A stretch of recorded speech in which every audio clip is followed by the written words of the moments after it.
Today's Versus rebuild is using a retro database by Mr. Tiny. So let's go back in time by 10 years and play FM 14 on FM 24, where a mega dad wanted to manage Real Madrid, who dominated Europe during this period, winning 4 Champions Leagues with a prime Cristiano Ronaldo. While I was taking over Barcelona, who was coming out of a period of domination, but still had a 26-year-old Lionel Messi. So let's see how us taking over these two Spanish giants changes the course of history. The semi-final first leg, you won 13-1.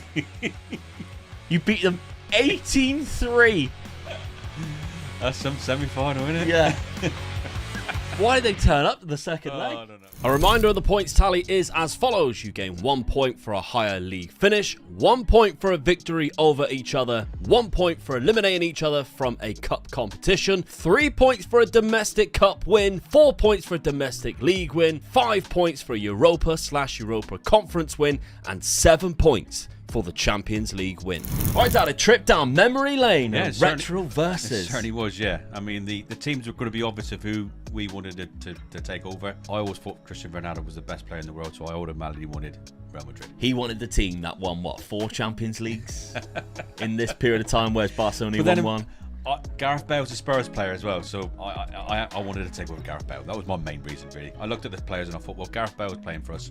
I want to take over Gareth Bale. Okay, let's have a look at what you did the transfer business in the first season. Now, to take you back, this again is the 2013-14 season. So the likes of Casemiro has just signed for Dad, as well as Carvajal from Bayer Leverkusen. What Dad has also done is sell Sami Khedira. Yeah, I had a few players already in that position, which I felt would keep him out of the position. Yeah. So I thought, well, I'll cash in on this guy, give me a little bit more money, because I had no budget to play with. I wanted another striker to come in. You brought in there's a bit of history with this guy, isn't it? When I seen he was available, I said, you know, I've got to have this guy. I used to play Football Manager back in the day, and this is when I used to play it when he was available, and he was my first player that I always used to go and buy. Yeah. Anytime I needed a striker, Hulk was your guy. Yeah. So when he came up, I was like, I've got to have him. So before he ended up, what's he now? Married? He's a Frank Kessie to when I was younger. He was, yeah. Now he's married his own niece or something like that in real life. Questionable decisions. I think he's even got her knocked up. Anyway, Hulk has joined you from Zenit for £25 million. It's a good deal. He's got 2 goals and 3 assists for you already. Yeah. Very good start. We'll have a look at your full team as well as your tactic. You're going very attacking. When you look at the players that I've got who play up front, I mean, do put my strongest 11 in there. Come on, why wouldn't I go attacking with that team? So you've got Gareth Bale from the left, Hulk on the right-hand side, Ronaldo and Benzema up front. What strike force that is. Isco, of course, in the centre attacking midfield role. What a player to have coming in. Yeah. 21 as well. Xabi Alonso. And then just to sort of like make sure it's just solid back there. This guy, what a defensive midfielder he is. You've got a young Rafa Varane, 20 years of age, coming into the lineup. Well, he is unbelievable. Next to Pepe. Look how young he looks there. 30-year-old Pepe. Sergio Ramos then goes to the right-hand side. But he's another player. So how could I improve any one of these positions, really? Yeah, Marcelo on the left and Casillas still in goal. He's 32, though. He's coming towards the end of his career. Which means your bench had Di Maria and also Luka Modric as well. I can get him in the team. Some world-class players just sat on your bench, which is quite funny. So, great start, I guess, having a look at that team. Let's have a look at what I've got, because being manager of Barcelona in this period of time meant that I had a young Lionel Messi. Younger. So, Neymar has just signed for the club. I didn't sign him. This was what happened in real life. This is the season that they spent £15 million on bringing over the South American sensation himself. Quite interesting. He looked good there as well. Got injured straight away,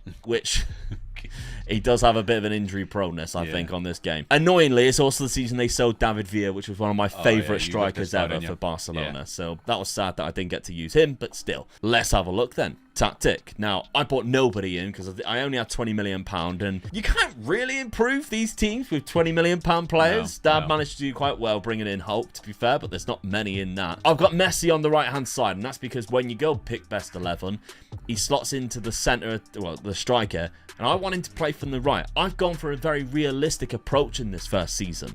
So, Messi from the right-hand side. Neymar on the left. You got Alexis Sanchez before his move to Arsenal. Yeah. In fact, is up there. Iniesta and Xavi, the 2 best midfielders ever. Yeah. Put together with Busquets. Oh, what a triangle I've got in there. Yeah. Which makes Cesc Fabregas and Mascherano on the bench. It's unbelievable. It's crazy, isn't it? Yeah. I've got Puyol. What a captain. When we were doing this video, I actually spoke about him, how good of a captain he was for Barcelona. Well, those 20s. Yeah. Unbelievable. So good. 35, so I very much doubt he'll see the 5 years, but it's just class that I get to spend a little bit of time with him. The guys he got beside him, though, as well. PK there. Yeah, amazing. Dani Alves, the best ever right back. Yeah.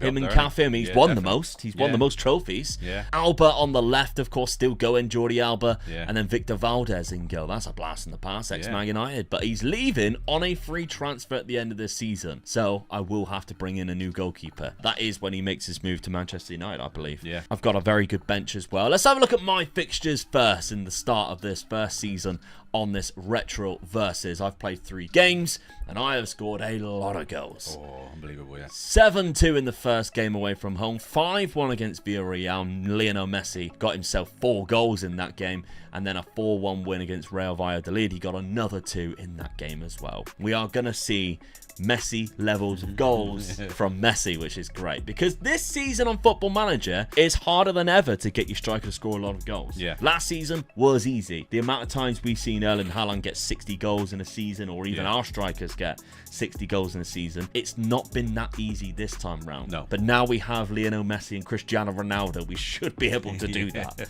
I'm in the Champions League, of course. We can see my Champions League fixtures as well, looking at this. Now this, I believe, keeps the group stage as it was all the way through. Yeah. So we don't go into the new format. But my group stage has Ludogorets, PSV, and Bayer Leverkusen in there, so that should be a breeze. I should be able to go through that quite easily. Dad's fixtures then. Let's have a look at how you've been getting on. You dropped points in the first game. Yeah, I did, yeah.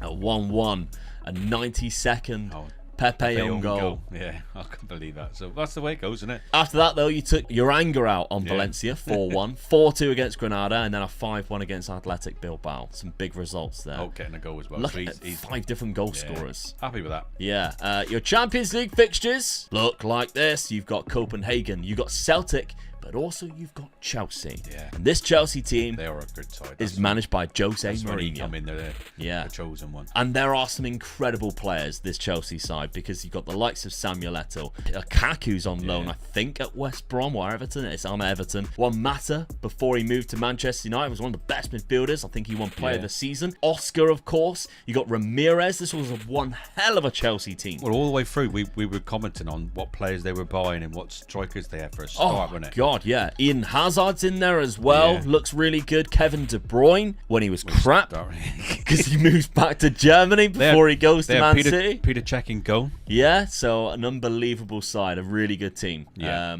Ashley Cole. Yeah. Well, he's coming to the end of his career, but David Luiz, what a left Essien. back. What a midfield. Yeah. So you've got to contend with them. Fernando Torres was which there as I well, but that was believe the they end of his won career. the league in a couple of seasons after this. Yeah. Because this would have been the season that Manchester City won the season after Fergie. And then I think it's Chelsea again. I'm not quite sure. People can correct me. But yeah, my memory's a little bit musty around after Man United stopped winning the league.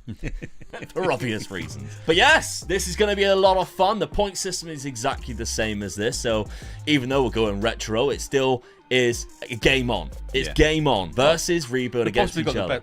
The 2 best teams in the world, I think, at this present time. So it's going to be interesting to see how it goes. All right, first season then. Let's simulate it and see who gets the bragging rights for season number 1. First season, Barcelona are your champions. Come on, let's go. 102 points as well. Well done. 94 goal difference. That's what you want. That's what you want. Yeah. Lost 2 games as well. Ooh, 102 points to your 97. So 5 points clear. Yeah. Quite interesting. I only lost 2 games. Did I lose against you? Come on. I need some points now. No. Ooh. That's a great start. Some 4 points and didn't lose any as well. Did I draw? 5-5. What a game. We said it was all going to be about the strikers, didn't we? That was the home fixture, which meant I beat you away at the Bernabeu, which was a 5-1 win. How did you not get sacked? As I was, it's disgusting. That is a disgrace. Right, okay, we're on Barcelona right now. Let's see. Did I capitalise on that? On top of those 5 points? Oh, runner-up in the Spanish Cup. That's not good. Look who you got knocked out by in the Champions League. Chelsea. Just who we mentioned. Yeah, we said that, didn't we? Just who we mentioned. I tell you what we didn't check, though, because I'm just seeing it down there. Lionel Messi got 43 goals. What I will say, though, right wing. What I'm worried about now is if Chelsea got that far, Chelsea was in my group. They were. Oh, did they knock you out? That would have been hilarious. No. Or you finish second, you get an harder draw. So Messi scored that many goals, did he? Ooh. 43 to Ronaldo's 40. Ooh, Benzema with 26. You had the highest average rating. My two strikers are there, and average rating as well. You got all three of the highest assists, which is mental. I had the highest goal clean sheet, but you didn't. But that makes sense because my goal difference is slightly better. So I think maybe you were so attacking, obviously. We've seen your formation. You were scoring a lot of goals, but that obviously led to you conceding quite a few as well. But yeah, Lionel Messi. Rights for strikers to your team first season. 16 mad matches in a 38-game season is absolutely mental, isn't it? First season, Spanish Cup, runner-up. Let's not click on it because we don't know who beat me in the final. Yeah. It could have been you. And we know that's obviously points for knocking them out and that. So let's have a look. Omega Dad, what did you manage to do in season number 1? Champions League! That completely wipes my 4 points for winning the league. Boom. Or 5 points, whatever it is, for winning the league. It is 4 points, plus the 5 I got for beating you. Borussia Dortmund in the final. I mean, they had a great time back then, Borussia Dortmund. They had a great team. Yeah. Lewandowski, Marco Reus, Aubameyang. Aubameyang might have not been there yet. Gareth Bale with 2 goals. And you were down to 10 men. Get in, Gareth. Oh, Aubameyang was there. Was he? Yeah, he was there. But yeah, they had a great team. They don't have... And it was at Wembley? Yeah. Gundogan was there on the bench, didn't even come on. That makes no sense. I think this is the year that I bought the Gundogan shirt. Is it? I had the Dortmund Gundogan shirt this round about this year. They don't have Lewandowski. I don't know what happened there. Maybe he's decided to leave. We'll find out. Maybe Jurgen Klopp as manager. Lewandowski went to Chelsea. Marco Reus went to Man United in the January. Lewandowski, 81 million. How many strikers they were having, wasn't it? Yeah, unbelievable. And they still managed to get to the Champions League final. Probably, had an easy draw along the way. So you're the Champions League winner, Dad. 7 points straight off the back. But you didn't get to the Spanish Cup final, which meant somebody else beat me. You were knocked down the 4th round by Cordoba. Atletico Madrid. That's annoying because that's a huge opportunity for me to gain back those points. Yeah, definitely, yeah. If one of us gets to the final and the other one doesn't, you've got to capitalise on it. Definitely. Yeah, Jordi Alba sent off in the 1st minute. Oh, that's cost me. Yeah. Even though I went 1-0 up with a 7th minute penalty from Lionel Messi, they capitalised on that extra man. That's a shame. All right, okay. They had a great team, by the way. Have you seen Atletico Madrid's team? Just to give you an idea of what we're coming up against. Arda Turan is there, and he was amazing around about this time. Thibaut Courtois is obviously their goalkeeper before he makes his move to Chelsea. You forget he was there before Chelsea, didn't you? Yeah. Simeone is one of his first seasons there. I hate that man so much. But they do have a great team. Every Englishman does. Yeah. Alderweireld before he went to Tottenham. Some great teams that they've got. By the way, the link for this will be down in the description if you want to download it. It's a fantastic database. It's very well put together. But okay, let's have a look then at the squads and how they got on. So we're looking at yours, Dad. 53 and 51 games from Ronaldo with 14 assists. 33 from Benzema. 15 assists. So they were just assisting each other, weren't they? Yeah. I mean, Di Maria, done well 21. when you think he wasn't in my starting lineup. Yeah, Hulk played the majority of the games there. 18 and 25 assists. God almighty, they're all helping each other. I mean, Gareth Bale, 25 assists as well. Yeah, amazing. 14 and 13 from Isco, who is unhappy. Lost all trust in his manager after just winning the Champions League. Are you having a laugh, mate? Played 46 games, really. Yeah. Two off the bench as well. Luka Modric only started 11 games in his prime. I've made him my main player, wins the Champions League, and he loses his trust in me. What did I do wrong? Well, don't shoot the messenger. Let's have a look at my Barcelona. The league-winning Barcelona team. 51 and 51 with 17 assists. We've got Alexis Sanchez. He isn't that great, to be honest, if you look at the star ratings here. And 12 finishing. It wasn't rated that highly back then, let's just say. 20 goals and 7 assists from him. Neymar with 20 goals and 7 assists. I think I'm a striker away from an unbelievable team here. 100%, yeah. When you look at my strike force, how many goals they scored and assists compared to yours, you'd have thought, my team was the team that won the league, wouldn't you? Yeah, I also have an unhappy Lionel Messi because he wants a new deal, but that's absolutely fine, Lionel. You know, the 300 grand a week is clearly not enough. We need to give you more money. That makes sense. All right, let's have a look at the points tally for season number 1. In this first season, then, Omega Luke accumulated 5 points in total, but Omega Dad got himself 7 points, meaning the total points, of course, is Omega Luke with 5, Omega Dad with 7.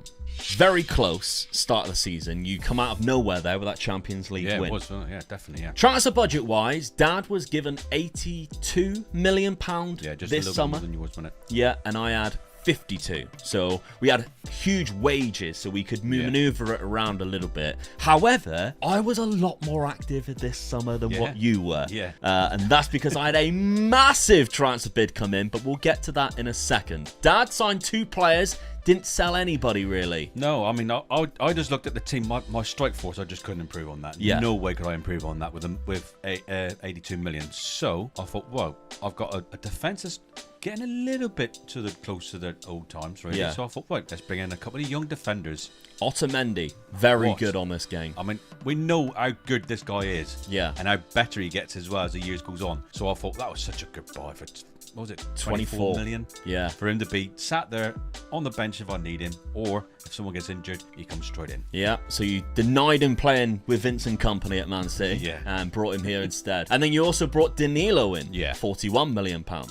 Another position I thought could be a little bit weak if I had injuries. So yeah, all right, okay. I was quite pleased with the 2 signings that I made. Kept the same tactic, which would be silly if you changed it. it. Of course, you just won the Champions League and best 11. Ramos stays there. Pepe stays there. The 2 players came in, didn't actually go. But that's what I expected them to stay there. There was no way I could improve them 2 players. No, absolutely. So it was just getting a really good reserves in, really, I felt. And building for the future. So that's what I've done. Right, okay. Before we have a look at my transfers, though, I bought you a Christmas present. Oh, here we go. Got him a Christmas present. Now, the funniest part about this was I asked everybody, what do you think the Christmas present is on Twitter? And the answers were hilarious, mainly about Frank Kessie. I was going to say, is it something to do with Frank Kessie then? And here he is! And imagine if he walks in. That would have been unbelievable, wouldn't it? All the way from Saudi Arabia. But let me just get the Christmas present for you. All right. Right, now this is a serious present, actually. What is it? As much as I was joking around about Frank Kessie walking in, that's for after recording, all right? He's going to turn up for a cup of tea. I thought you were going to turn up on Christmas Day. No, this is a very serious present. Right. And I thought I'll give it to you on camera because it's quite special, actually. So here you go. Merry Christmas and thank you very much. Oh, thank you. I'm a bit nervous what this is now. Oh, wow. How did you manage to get another one? So... Oh, that's brilliant, mate. Thank you very much. Just like the one that we've got on the wall back there, you can get a second plaque for creators who have, obviously, more than 1 people on camera for editing team and stuff. So I went and got you one as well because you're as much of this channel as what I am. That means a lot to me. Thank you very much. Thank you. Thank you. Because I wouldn't have got to the 100k if it wasn't for the fact that you were on this channel. That's brilliant, mate. Thank you very much. So you definitely deserve one as well. Thank you. All right, no problem. Thank you very much. Right. Thank you guys out there as well. You're the ones that made it possible for us. Yeah. Now, let's have a look at my summer. Let's get back to the serious stuff, mate. Yeah. Right, so as I said, I sold a player for a lot of money, and it was Cesc Fabregas. Just sat on my bench. I mean, you kept on saying, I'm not going to sell him. They have to be silly money to come in and buy him. So you just put a silly offer in it. They come in for silly money. Manchester City, £139 million. They were so annoyed they couldn't get Otamendi. They chucked money at me instead. I'll take it. Because in my team, Xavi is like 34. And he's not as good physically as I think people remember him being as good physically. Yeah. So it was kind of a good change. As much as Cesc Fabregas is incredible, again, that natural fitness is a little bit lower. I like my midfielders to be a little bit better than that. So I went, and to be fair as well, I also sold Pedro for 71, who wasn't getting into my team either. Is he a £71 million player? I don't think so. No. I think PSG overspent then. Yeah. And then £24 million for Bojan as well. So I went and got Ilkay Gundogan because he was one of my favourites at the time. It broke my heart when he went to Manchester City because he was favoured to go Manchester United at some point, and I absolutely love the guy. Physically, he's a lot better. How well did he do at City as well? Yeah, all right. As soon as he did, I was crying into my Ilkay Gundogan Dortmund shirt. But I only spent £98 million, so I had a good £50 million worth of profit. Yeah. And I actually improved my first 11 because he goes in there instead of Xavi. So that made more sense. £98 million. That was really good, considering they bought him for 3.5. That's better business than you ever do, isn't it? Yeah, that's incredible stuff, really. But then you'll recognise the other 2 names now. Victor Valdez, of course, left on a free transfer. He went to PSG, as you can see over here. They still still two of my players. Tello actually went Man City too, so they both still two of my players. Akinfeev, back then, was one of the best goalkeepers in the world. Yeah. Incredible goalkeeper. And on the game, he's insane as well. 28. A very good goalkeeper from CSKA Moscow for 20 million.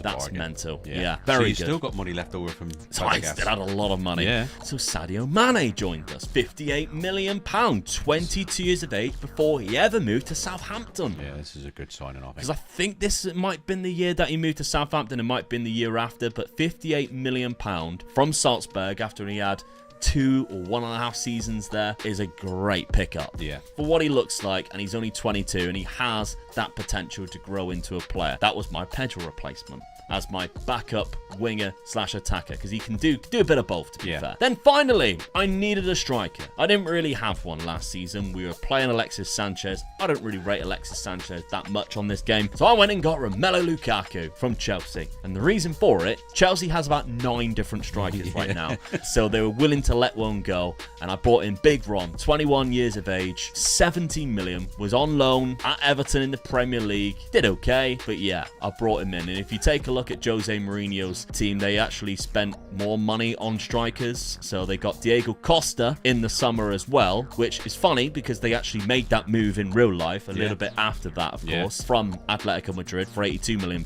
and then Lewandowski. Where are you going to put Lukaku? Yeah. And they've already got Eto'o, and they've already got, I don't know, probably Shevchenko still knocking around or something. Drogba, I don't know. They were willing to let them go. I brought in Romelu Lukaku, and I think that's a good signing for 70 million. I do rate him as a striker. Just unfortunate for club level, he just doesn't do it, does he? Yeah. For some reason, but you put him in an international shirt, he's a different striker. Yeah, I agree. 4 goals, 1 player of the match so far, the 8 average rating. That's very good. My tactics, I'm sticking exactly the same because, again, I won the league. I know you won the Champions League, but I still won the league. And when I put Lukaku in now, Messi slips to the right, which is exactly what I needed to happen. Yeah. Gundogan comes into the lineup too. I actually think this is a better team than what I had last season. 100%, I think it is, yeah. Yeah, I'm a little bit concerned why Puyol drops down to the bench instead of Mark Bartra. I mean, Mark Bartra is okay, but it's Carlos Puyol. You're putting Carlos Puyol into the team, whether you like it or not. I would have Carlos Puyol on my team now at Man United just because he's so good at organising and telling players, you know, you're doing this wrong, you're getting to the right position, etc. But you wouldn't have the people talking in the changing rooms like they do at the moment, would you? You'd be sorting that out straight away, wouldn't you? Terrified of him, wouldn't you? Yeah. I'm so sorry, Carlos. That's my lineup. Looking at that, let's have a look at how I've got on so far. 4-0 win against Dad's Real Madrid at the start of the season. Bad start for me, innit? I forgot we played each other at the start of the season. Lukaku as well got off on a good one there. 4-0. Lukaku in his debut, 6 minutes in, El Clasico, gets a goal. Sadio Mane got one as well. Not even scoring with Lionel Messi. Good start for your new players then. Then I only scraped by and beat Real Zaragoza, but I guess when you play the harder teams in the league, it's tougher games. Real Valladolid 4-0 against them. Not bad at all. Now, I do have Champions League fixtures. Let's have a look at them. My group stage, Manchester United, Zurich and Fiorentina. Manchester United still managed by David Moyes, which obviously didn't happen. At this point, David Moyes was sacked and Louis van Gaal came in. This would have been Louis van Gaal's I think that was season. a bad decision by Man United taking him on that time. That was a proper... He's my mate. I think you should take him on by Alex Ferguson. Yes, I agree. I never wanted him, unfortunately. I really wanted Jurgen Klopp. I'd like him as a manager, don't get me wrong. Yeah. I think he's doing a good job at West Ham, but not for Man United. Yeah. At the time, I don't think it was a good decision. At the time, I was praying for Jurgen Klopp. Oh, yeah. I mean, you knew a lot about him as well, didn't you? I mean, a lot of English people didn't know much about him. I didn't know much about him, but I mean, it's quite a few managers that you've wanted to come in at Man United that hasn't or gone elsewhere. Yeah, and they've been so good, haven't they? So, but because at one point I wanted Pep. There was a time where I was shouting for Pep. There was a time. I mean, I was the Mourinho shouter. Yeah. I'll give him that. I was calling for Mourinho. We got Mourinho. It didn't end well. However, I don't think that's Jose's fault. You know, we've seen how bad the board are, etc. around that time especially. So there we go. But they got Marco Reus as a key player as well. So can't argue with that. Very good Man United team with Fiorentina and Zurich in my Champions League group. Okay, let's have a look at Dan's fixtures. We know already he's lost 4-0. But you also beat Napoli. After losing to him in a friendly, you decided to play him in a friendly, even knowing you have to play him in the Super Cup. You beat them 3-1. Bounced back in the league, though, with a 7-0. And a 6-0. And a 6-0. It's a good start, really, apart from your game. Well, yeah. Your Champions League fixtures, you also have a very good English side in there. Oh, no, you don't. You have Arsenal. I like that. Well done, mate. Oh, sorry, Arsenal fans. I couldn't resist that. That was too good. Still with Arsene Wenger in the team, they've got Mesut Ozil, who at this point had just been signed from Real Madrid. So the returning of Mesut Ozil. You've got them, Dinamo Kiev, and Monaco. I'll be disappointed if I didn't go through there. Yeah, I mean, they do have Falcao. This was the year Falcao was there, 28, and he was exceptional around about now. I mean, last season he got 20 goals and 31 appearances after his move from Atletico Madrid. So Falcao is knocking around, but will they knock you out of the Champions League? That is the question. Hope not. We're the champions. Well, yeah. I mean, you are 7-5 up, but after that win, it is now 7-6. Yeah. Let's see how we get on in season number 2. Let's simulate it.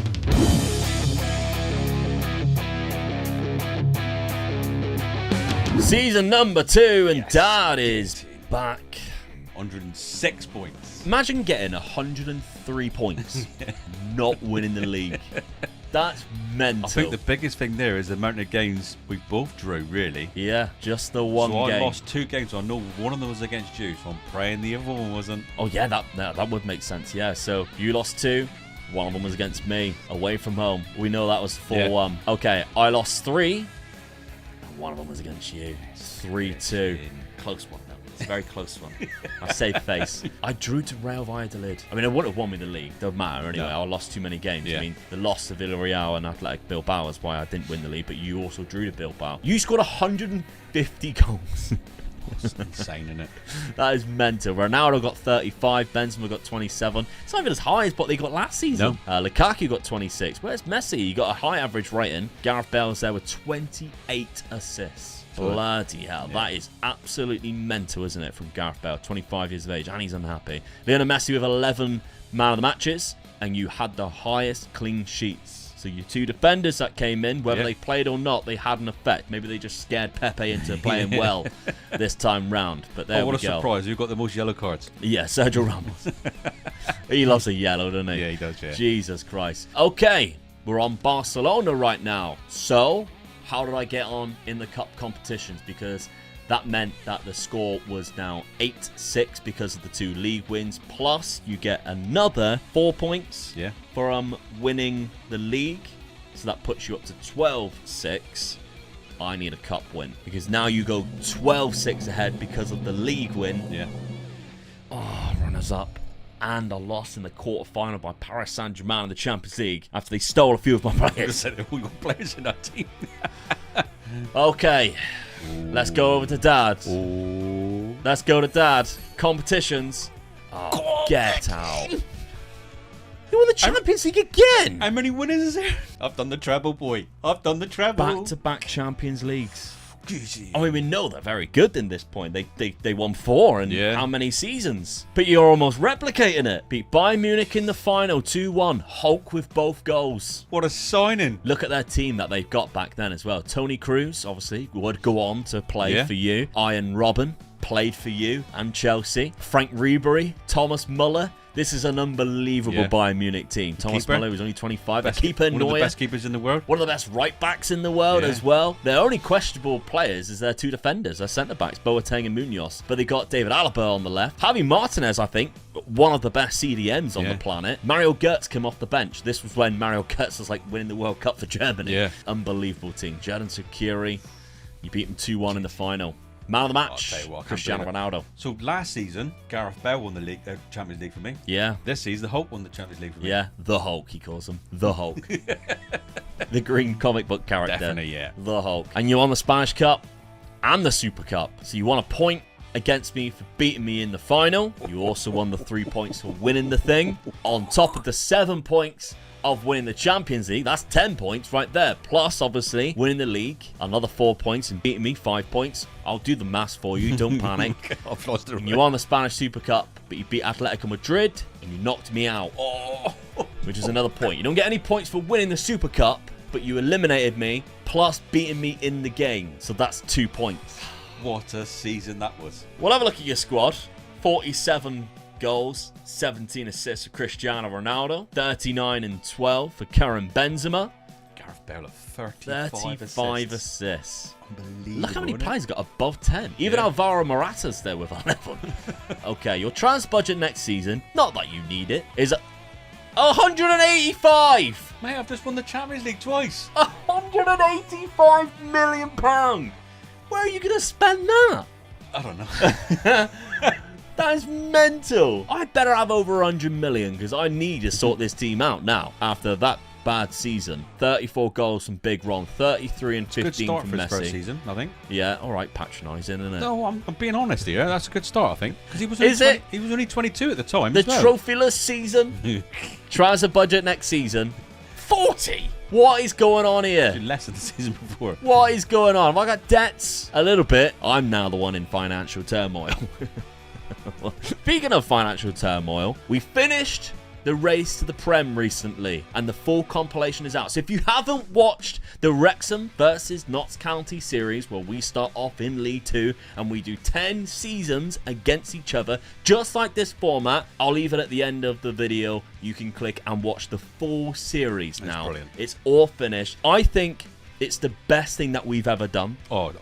Yeah, by a mile, I think. And the amount of people who have watched it and say it's the best series they've ever watched. Yeah, we had so much fun, but it was difficult as well. Yeah, so make sure you check that out. I'll leave it at the end of the video for you to watch. The Race to the Prem full series is out now, and we're starting the next series, which is Glory Hunter. So make sure you check that one out. So looking forward to this. That's going to be next Sunday. Okay, so the points tally for season number 2, Omega Luke with just 1 point, and Omega Dad with 18 points, which takes the total tally, Omega Luke 6, Omega Dad 25. Okay, there's a big gap now. 19 points. But we can see with just a treble win how quickly the tide can spin. Definitely, yeah. But the two Champions Leagues, it done me so well, yeah. It's just blown you out of the water, really, isn't it? Yeah, so, but you also have been given 185 million. You could turn that around and you could win 2 more, so it could happen, couldn't it? Yeah, not with the money that I'm getting. But the teams that we've got are quite possible of doing it, though. Yes, absolutely. That's what you need a fortunate break, in the draw or something like that, and you're in. Yeah. Let's have a look at where you spent your money. Before that, actually, let's have a look at what you did to increase your money, because you sold Luka Modric to Chelsea. Well, I mean, he's getting to that age where and he just wasn't getting into my team. He wasn't getting into your team, no. So I thought it was good money, really. 55 million making Chelsea weaker. Yeah. And Yaramendi for £30 million to Bayern Munich. Yeah. Another player I just don't think was getting into my team. So. But the talk of this season was you trying to sign their player, Javi Martinez, and him turning you down. Yeah. Oh. You had a bid accepted. Yeah. Offered him a good contract. And he signed a new deal. And it was a better contract than the deal that he signed. What he signed. So obviously he just didn't want to leave, did he? So I was a bit disappointed with that. So instead you signed Jeffrey Kondogbia for 97, or 87 up front, 97 in total, from Monaco, 22 years of age. Good French midfielder, young French midfielder. Yeah, he was good. Goes on to play in the La Liga, of course, with Sevilla. Oh, actually, he played there already, and then he moved to Monaco. But there we go. Good midfielder, to be fair. Very good. Left-footed. I brought him in for that. Yeah, Xabi Alonso still knocking around for now, but he is there for the future. Then, this was one that annoyed me, because in my head, I was thinking, I'd like to sign Luis Suarez at one point during this and get MSN going. But no. Dad signed him. And I couldn't get him last year. I didn't have enough money. But you had enough this year. Yeah, definitely, yeah. £84 million. I mean, when you look at my strike force and you think who's up there, did I need another striker? No, I didn't really, but if one of them gets injured or 2 of them gets injured, I've got another one coming in. Yeah. So that's what I got him in for. And so with that big budget, I thought I had to buy some really good players, because the next season I might not have this budget. So while I had it, I had to buy very cleverly. What I think happened was Liverpool dropped down into the Europa League. Whereas the season before they were in the Champions League. Yeah. And that meant that Luis Suarez had an £84 million release clause, 4 teams in the Champions League. Because last year, when I was looking at him, it was £140, £150 million, which I didn't have, so I got Romelu Lukaku So I had him instead. for a bargain, really. Yeah, so you got him for almost half the price of what I was looking at getting him in for. And he's hit the ground running as well. Yeah, he's got 2 goals and 3 assists, because last season he only got 10 in the Premier League. It's very unlike Luis Suarez. Yeah. But there we go. Those are the signings that you made at the start of the summer, and then you brought in 2 backup players in Quintero as your Isco backup. You're looking at this sort of player and you think this is a backup player. You think, what team have you got? But like you say, he's a backup. Never get an injury. What a player to come in. Absolutely. And Fabian Schär, of course, doing very well now for Newcastle in the Premier League. But back then, when he was at Basel, coming through as a wonder kid, £10 million, the 23 Swiss-year-old defender. The 23 Swiss-year-old. The Swiss 23-year-old defender. Tactically, you didn't change it. Why would you? You just won the bloody treble. Yeah. And your best 11 looks very similar to what it did last season. No changes, in fact. Suarez went in and oh yeah, Suarez went in actually. Yeah, Ronaldo sorry. went to the right. And Hulk is. But I think when we were doing it, even when you were asking your assistant Kept on changing per game, it was like Suarez would be over here or he'd be here, when it would be all over the place. It was a case of one of them gets injured, you just had another world-class striker to come into one of those positions, and it was easy enough to, like, it's just seen there, Cristiano Ronaldo moves to the right, which is where he likes playing as well. Okay, let's have a look, see what I've done to recuperate this season. Didn't sell anybody, unfortunately, but I did buy one player, Nkulu. So David Ospina was last season again. Nkulu was the only player I brought in. Centre-back, Cameroonian. I remember him being exceptional on this game in FM14. £54 million from Marseille. Good pickup, to be fair. Actually comes into the starting lineup, of course, because Carlos Puyol dropped out. Mark Bartra came into the team. Didn't really like Mark Bartra as much as what I like Nkulu. A lot better physicals, I think, and his position of 18, you can't deny, is absolutely incredible. So tactically, we look like this. We've changed it. I had to do something after your treble winning season. Now, the reason why I've got Messi in the shadow striker role there is because when I do quick pick, he goes into the advanced playmaker role. I didn't really want that. I wanted Iniesta to be in that role. So when I put shadow striker as Messi, Iniesta goes in the advanced playmaker, which is what he is really good at. Neymar still on the left, however, lots of injuries from Neymar. In fact, as I mentioned, injury problems. If you take a look at this, major one last season, he torn his hamstring, was out for 2 months. So we've had a lot of trouble so far. Forgot to mention as well, in the first season, he was out for 6 months from damaged cruciates, and he broke his ankle in the same year. So I forgot to mention that. He is very much injury prone. Thankfully, last season, Sadio Mane played quite a lot of games for us. He's developing quite well with Sadio. So he played 22 games in the end. So yeah, he must have done all right. But that's my team looking like going forward. Nkulu goes into it. The rest of it looks very similar to what it was before. How has it performed? Well, we're looking okay. We've only conceded in the last 2 games there. We also defeated Atletico Madrid, the 3rd best team in the league, 3-0. Got a 5-0, 4-0, 3-2 against Levante, but it was a 92nd minute consolation goal, and a 4-2 against Sevilla there. Quite a comfortable one. We were 3-1 up at one point after they equalised through even Rakitic, who I believe Barcelona would have signed round about now. We haven't played each other yet. That comes down to November, but my Champions League fixtures, look who I've got. Chelsea. And I mean, that's a difficult group. Ajax went, you know, they had Daley Blind back then. Look, with his wonderful hair. Look at that. Absolutely incredible. I think by now he would have signed for Manchester United, but at this point he was still there. Got Chelsea.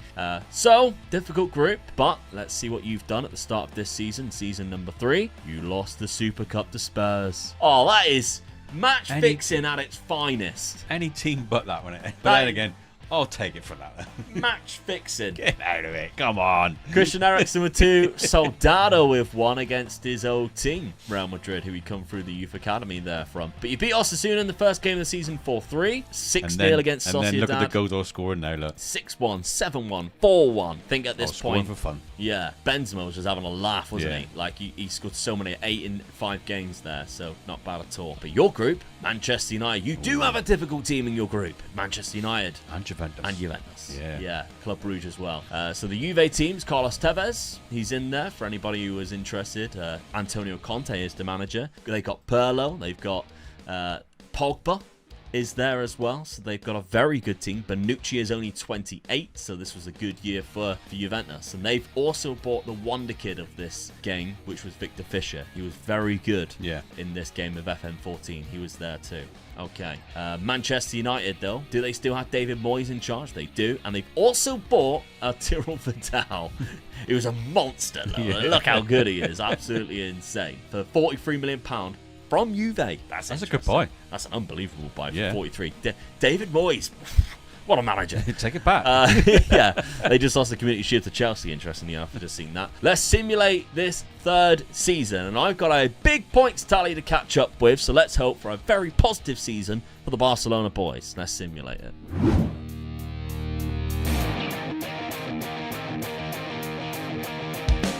And I'm back. Winning the league. Oh my God, you dropped off. Huge. Lost 7 games. Wow. 13 points you beat me by. I think that's the biggest one so far, isn't it? I dominated. I was first from September. 4 games I lost, but you lost 7. I mean, really, you lost 4 games, and that's the most one of us has lost. Yeah, for a while. If you take mine out, yeah. It was 2 and 3 that we were in the leagues with, wasn't it? Yeah, unbelievable. But did I lose to you? Oh, I did. That's 1 point you get. I could really have done without that one, to be honest. I could have done with you drawing me, but I drew against Real Betis, which means I did beat you in one game too, 3-1. Yeah, you lost all away games. You were terrible on the road. Yeah. That's that attacking really tactic, bad, though. isn't it? Yeah, definitely. I mean, That's what it look is. at the 2 1s there. Profile, Lionel Messi's back, 44 goals. Yeah. Put him in that shadow striker role was genius from me. 29 goals from Ronaldo and 27 from Lukaku. Lionel Messi getting the highest average rating. Gareth Bale, 19 assists. Hulk with 18. One thing we need to check, actually, is after we look at this, is the Ballon d'Or. Oh, yeah. Now, it's always going to be a season behind. Yeah. This is the 3rd season. We'll only see 2 Ballon d'Or winners. But it's going to be very interesting to see whether Lionel Messi and Ronaldo keep chopping and changing it. Yeah. And obviously, I would think they probably would, especially the way the goal scoring's been going. and I think, was it 2018 Luka Modric won it? Yeah. You sold Luka Modric. sold So him, who yeah. wins it? Yeah. Because he won it after the Euros, wasn't it? Or the World Cup, sorry, the Russian Yeah. World Cup. That's the year that he won it, after they got to the final. So that'll be quite interesting So to see your what he keeper got does. the clean sheets He one. did, Akinfeev, Yeah. new goalkeeper the last couple of seasons. That's a came good in. signing then for you. Yeah, absolutely. And then Kulu, obviously, was my defender that I signed, so they did You very got the well. yellow cards again? Yeah, Sergio Ramos is up there with most yellows. No surprises there. Okay, we're on Barcelona. I could really do with a cup win here to try and start clawing back some wins and a Champions League. Oh, I've won the Spanish Cup and I've won the Super Cup, which I Yeah. know you'll be involved in. So that could be an extra 2 points right there. But you needed that Champions League. I needed the points. Champions League as Yeah. well, because that huge 7 points, like, it just changes things, Yeah. doesn't it? Okay, so the Spanish Cup. Who did I beat in the final? Huelva. Still could have knocked me out of it. I could have knocked you out along Yeah. the way, yeah. I mean, I could have asked for an easier team. Seeing I'm not in the final, you had to win the final. Then, Yeah, didn't you? yeah. We said that earlier. So didn't we? that's good. That's an extra 3 points right there. And Yeah. top of the 4 points from winning the league and 5 points, obviously, for beating you in there. The Spanish Super Cup, 7-1 in the final. Woo! Look at that. That's 2 points right there, baby. Let's go. Well happy with that one. So, how did you get on in the Spanish Cup? And did you win the Champions League 3 years on the bounce? That would be insane.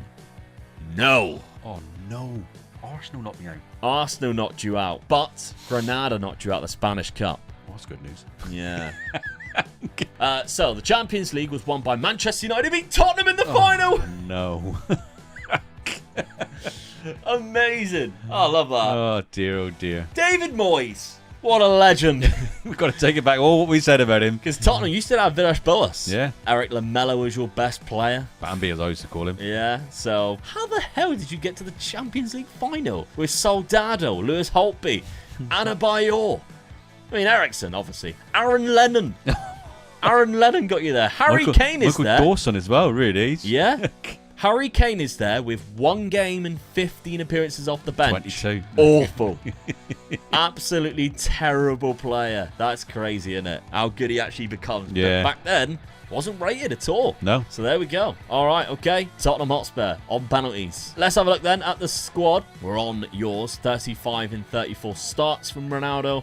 26 from Benzema. 21 from Suarez. Is there just too much firepower that sharing it round is not... When you look at all the Not assists, helping. all the assists as well from that player onwards, look, all Yeah. really top.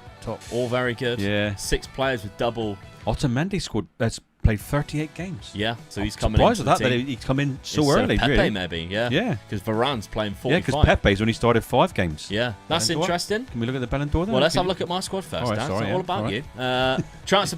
What? 162? There you go, mate. What was mine? That is yours. Oh, that's mine, is it? Oh, get in. That's what I mean. Half hang on. What have I been given after winning the league and the cup? 50 odd, isn't it? Oh, 70. 70. Ooh. They give you more this time. Oh, yeah, 20 million more. Brilliant. You got over 100. You've got to get into the Champions League, mate. Right. 54 goals from Lionel Messi and 53 starts with 27 assists. That's Ballon d'Or worthy. I'm going to say, yeah, if he's won the Ballon d'Or for that season, you could see why. Well, it would be the next one you he would would find win that next for year, that yeah, but- season, yeah. yeah. Lukaku got 44 and 43. So another good signing in for you. 23 and 11 Sadio Mane coming off the bench, getting 23 goals majority of the time. That's incredible. And that's because Neymar didn't play that much. Two of your signings in have done really well there. Yeah, absolutely. Yeah. Nkulu, his first season, played 50 games. So that was my one signing that I made this summer, which helped me win the league and the cup, to be honest. 5 goals, 1 assist, good average rating. Right, Ballon d'Or time. Who has won the first 2 Ballon d'Ors of this series so far? Ronaldo, with Messi finishing second. Both times, which stopped the streak of Messi winning it 4 times. As well, that's consistent of what we know happens. Yes, it actually If you win the Champions League, 9 times out of 10, you will win the Ballon d'Or. And I've got a feeling that's actually what happened, because Messi won it 4 times in a row to 2012. Yeah. Ronaldo had only won it once back then, with Messi finishing in second place. So when it's given then, I've got a feeling Ronaldo would have won it these 2 times to make it a little bit close. So at the minute, I think it's 4-3, but we can only check 2 more after that. Yeah. So we'll have to find out. Okay. We're on to season number 4, but before that, let's have a look at the points tally.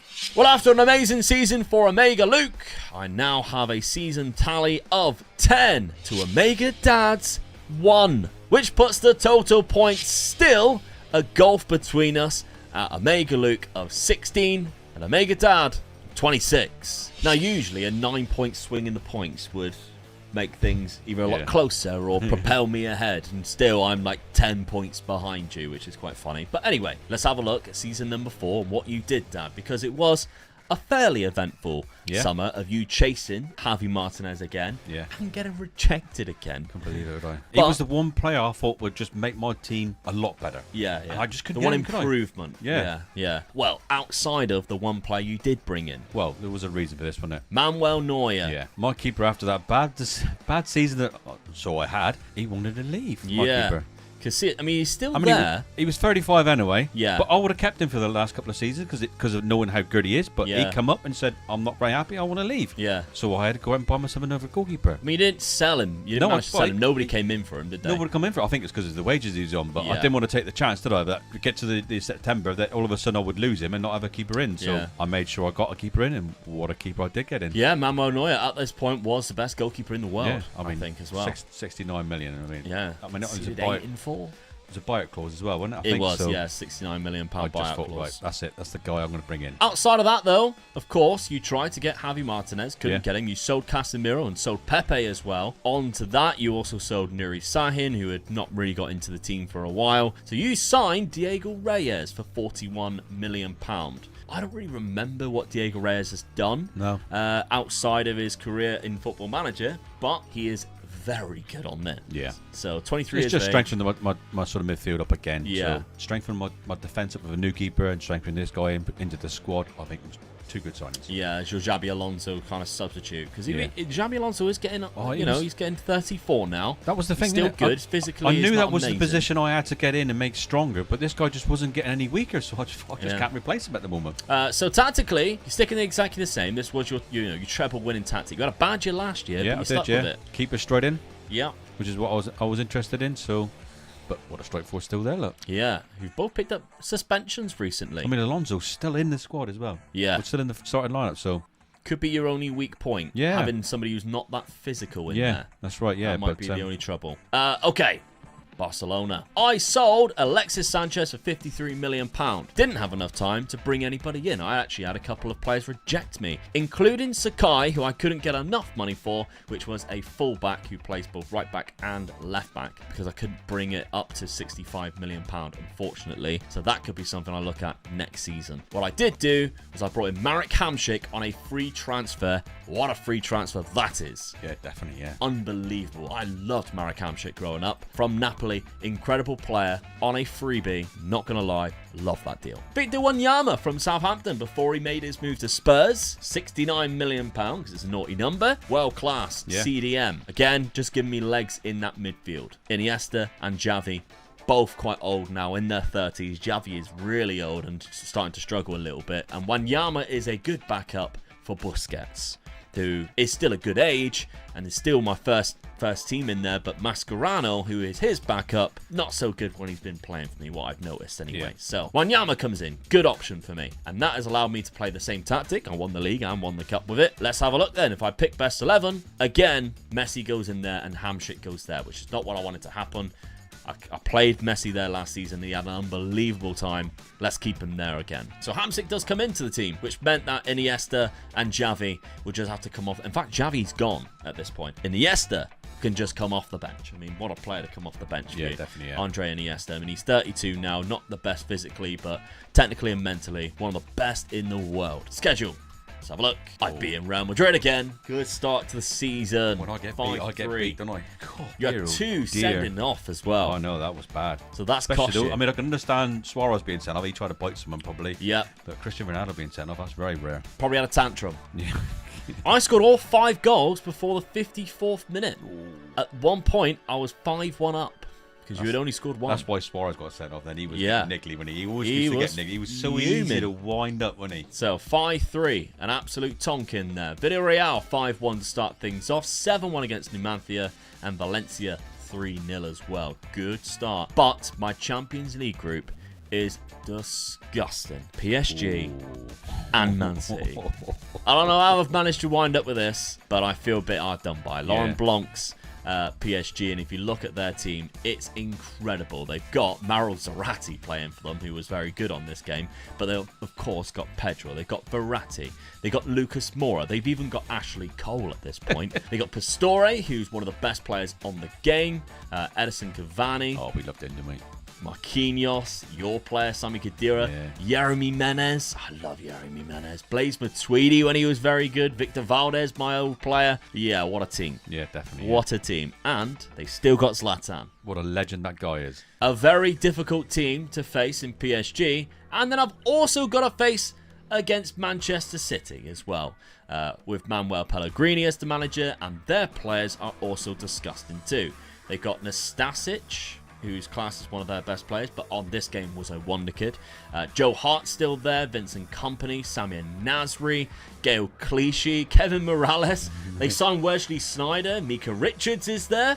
Quite interesting. We've actually had a look at Mika Richards a couple of times. Yeah, both of us have gone for right backs. Fernandinho's still there, so yeah, what a team that they've got. And even on their not for sale players, they got Cesc Fabregas, they got Lamela from Spurs, David Silva's still there, Yaya Toure, and Sergio Aguero. Yeah. I don't know if I'm going to qualify from this group, but it's going to be very difficult indeed. Let's have a look at your schedule, Dad. We know already you've lost 1 game, that's 1 point to me. Also, you've won 6-1, 6-2, goals I was scoring until I got to you then. Very good. I mean, you scored 3 goals at Barcelona, you expect to win, don't you? Well, I don't know. Not at Messi's Barcelona. I think you're going to concede a lot more. But your Champions League group is a little bit easier than mine. Benfica, Napoli, and Monaco. 3 of the clubs that are about the same. I should go through on that. Yeah, especially because I think we've pinched Monaco and Napoli's best players recently. So they don't necessarily have the strongest team. You've got a bit of a gap, but that can all change in just one summer or just one season, just from a Champions League win. If you get through your Champions League group, I think you deserve to go all the way. We should do. Get to the final. You may not win the final because you'll be playing against me. Yeah, all right. Or Arsenal. Let's simulate this 4th season and see how we get on.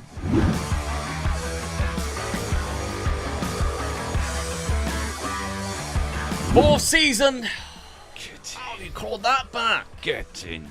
Beaten by 10 points as well. I only lost 2 games, so I only lost 1 more after that then. Yeah, hopefully it was against me. Look how long I was atop as well, and then you just took over, and I couldn't catch you after that. Yeah, you lost 2 games. 102 points. No. Did you draw against me, though? No. Which means you beat me 7-1. Oh, get in. At the Bernabeu. Wow. El Clasicos are fun around this time, aren't they? So much fun we've had with them, haven't we, eh? We haven't had a 0-0, that's for sure.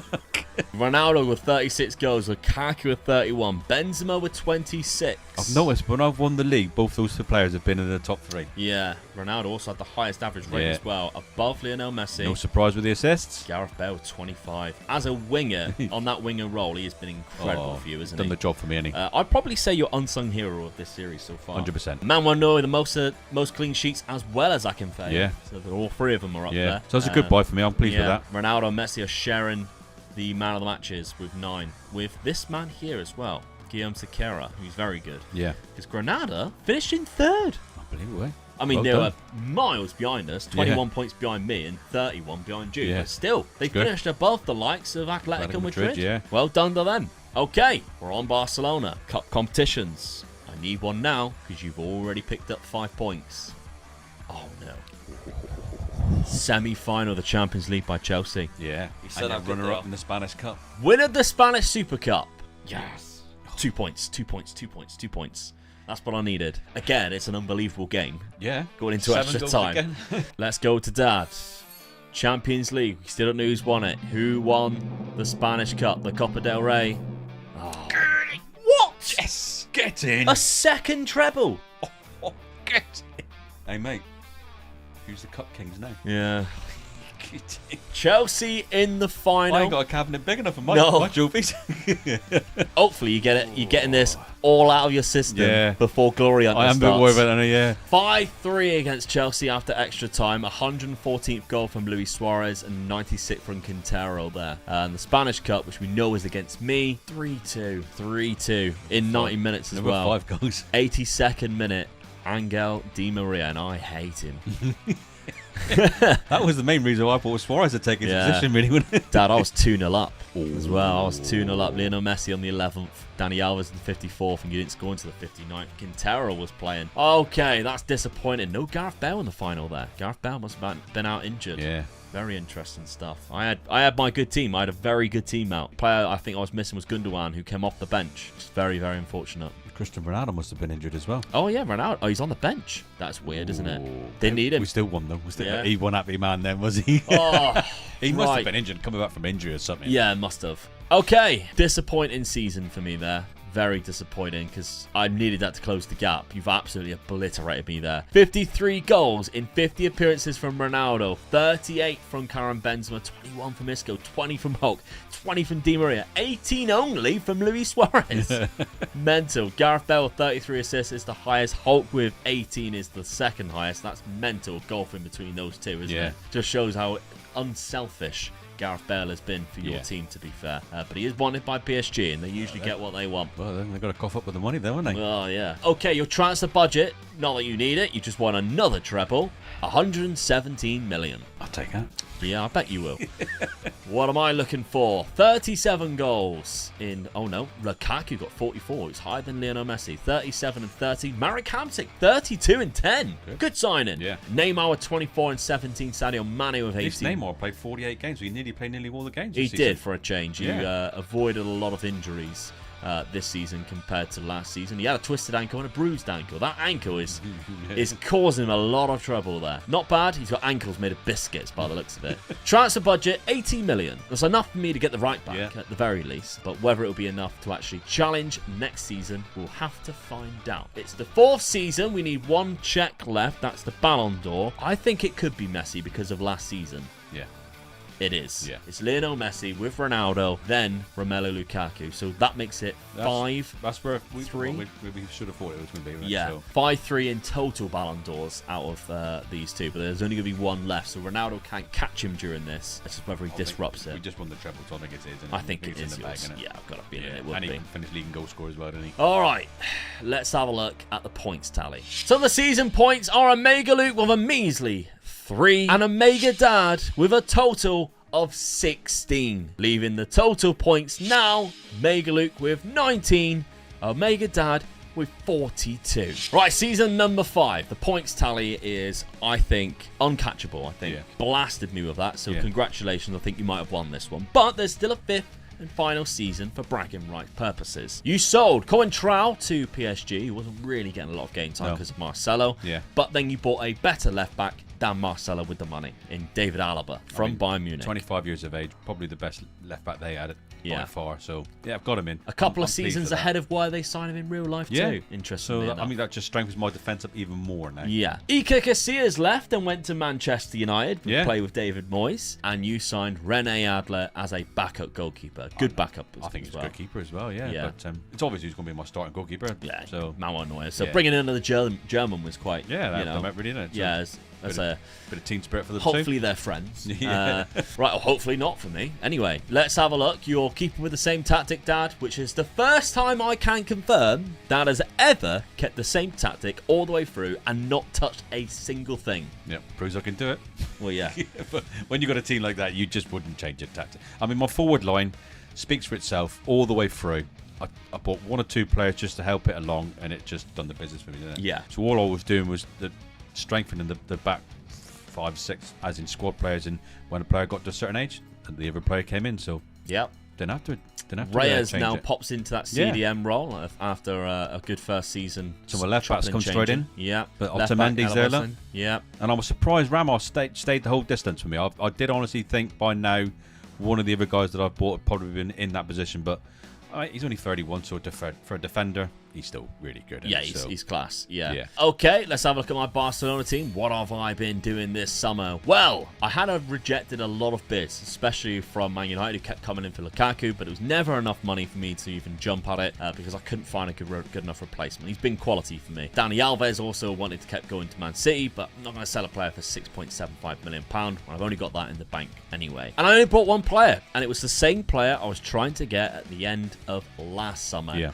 Sakai, good right back who can also play left back, plays on both sides naturally from Stuttgart. £65 million was his release clause. Okay, it's a lot of money for a player that I don't recall ever knowing, but it was either him or Mika Richards, who was anywhere near as good as Dani Alves. So I brought in Sakai, who's just better all round instead of Mika Richards. He would have just caused chaos in the squad, wouldn't he? Yeah.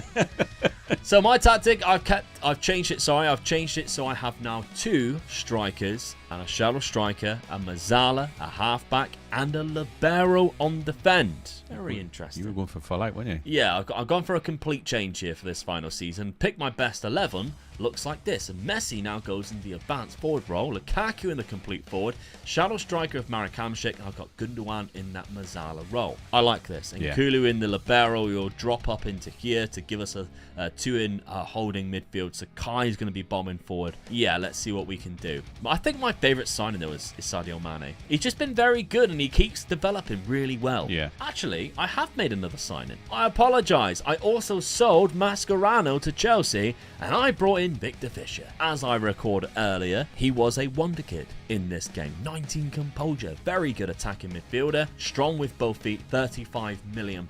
Been playing a bit of a bit part for Juventus, been off the bench quite a lot, so £35 million was a transfer listed price because he requested to leave, and I'm going to give him some game time. So Victor Fischer comes in. We know Neymar is prone to a lot of injuries. Yeah. Victor Fischer can play in all 3 of these natural positions that I am playing right now, which I think is very good. Schedule-wise, I haven't played you yet, though. 2-0, 4-1, 6-0, 3-0. It's been a good start, but untested, I would say. Mentioned, don't we, when we change a new tactic, you want to play against a really good team. Yeah, somewhere just see how it goes. Just to see how it goes. Yeah. Unfortunately, I don't think I've been given that. Even, Granada actually finished 3rd. Yeah. So I beat them 3-0. I mean, the good thing with it is you change it to more of attacking side, and you were scoring quite a few goals, and you only conceded the 1. Yeah. Champions League fixtures, I've got Bayer Leverkusen, Benfica, AC Milan in my group. Now, what's weird about this is it goes into the same format. However, what we recognised in the last season is if you finish 3rd, you go into the Europa League knockout playoff round, but we didn't see the knockout playoff round. No. And it was very bizarre. So I'm not sure whether there's a bug in this database or what. I wouldn't be able to question how to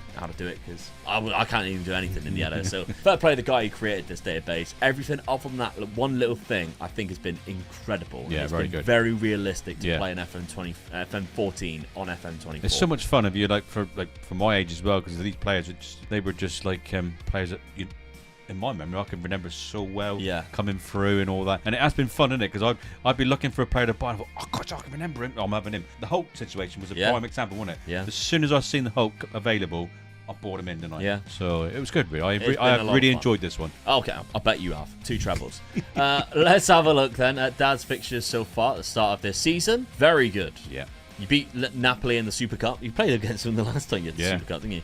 4-0, Sporting Gijon. 7-1 against Espanyol. 4-1 against Valencia. So that's a good win, and that's a good win. So I've played a couple of good sides as well. Yeah. So I was pleased with this start. And look at your Champions League group, Dad. Man City and PSG. And Galatasaray. Yeah. Welcome to hell. Manchester City still got Pellegrini, still got Aguero, still got all those good players. And PSG still got Laurent Blanc, still got all of those good players. Yeah. It's a hard group to get through, that is. Very difficult group. It's an easy slip-up group, isn't it? Yeah. There's a banana skin in there, definitely. I managed to get out of it, though, last time. Yeah, you did, yeah. So, pressure's on me now. Yeah, absolutely. Okay, then. 5th and final season. Less simulator. The points tally, of course, is 19 to 42, so I don't think I'll be getting anywhere close, but I can give it my best shot. Let's just try and bring the gap a little bit closer, shall we? Let's simulate this 5th season.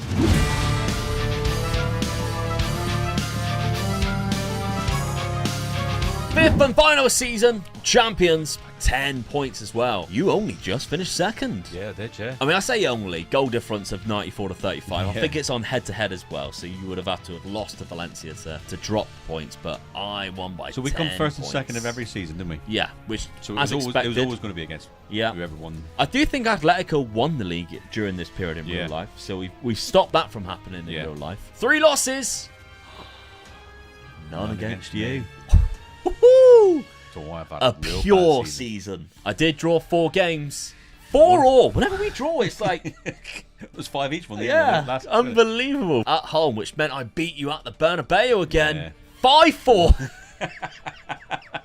Honestly. Oh, dear. What a period of time this would have been. I mean, El Clasico is always fun to watch. Yeah. I mean, the we made it games so that interesting, we have didn't we? had. Yeah, unbelievable. I don't think we've ever had a result under 3-2. No.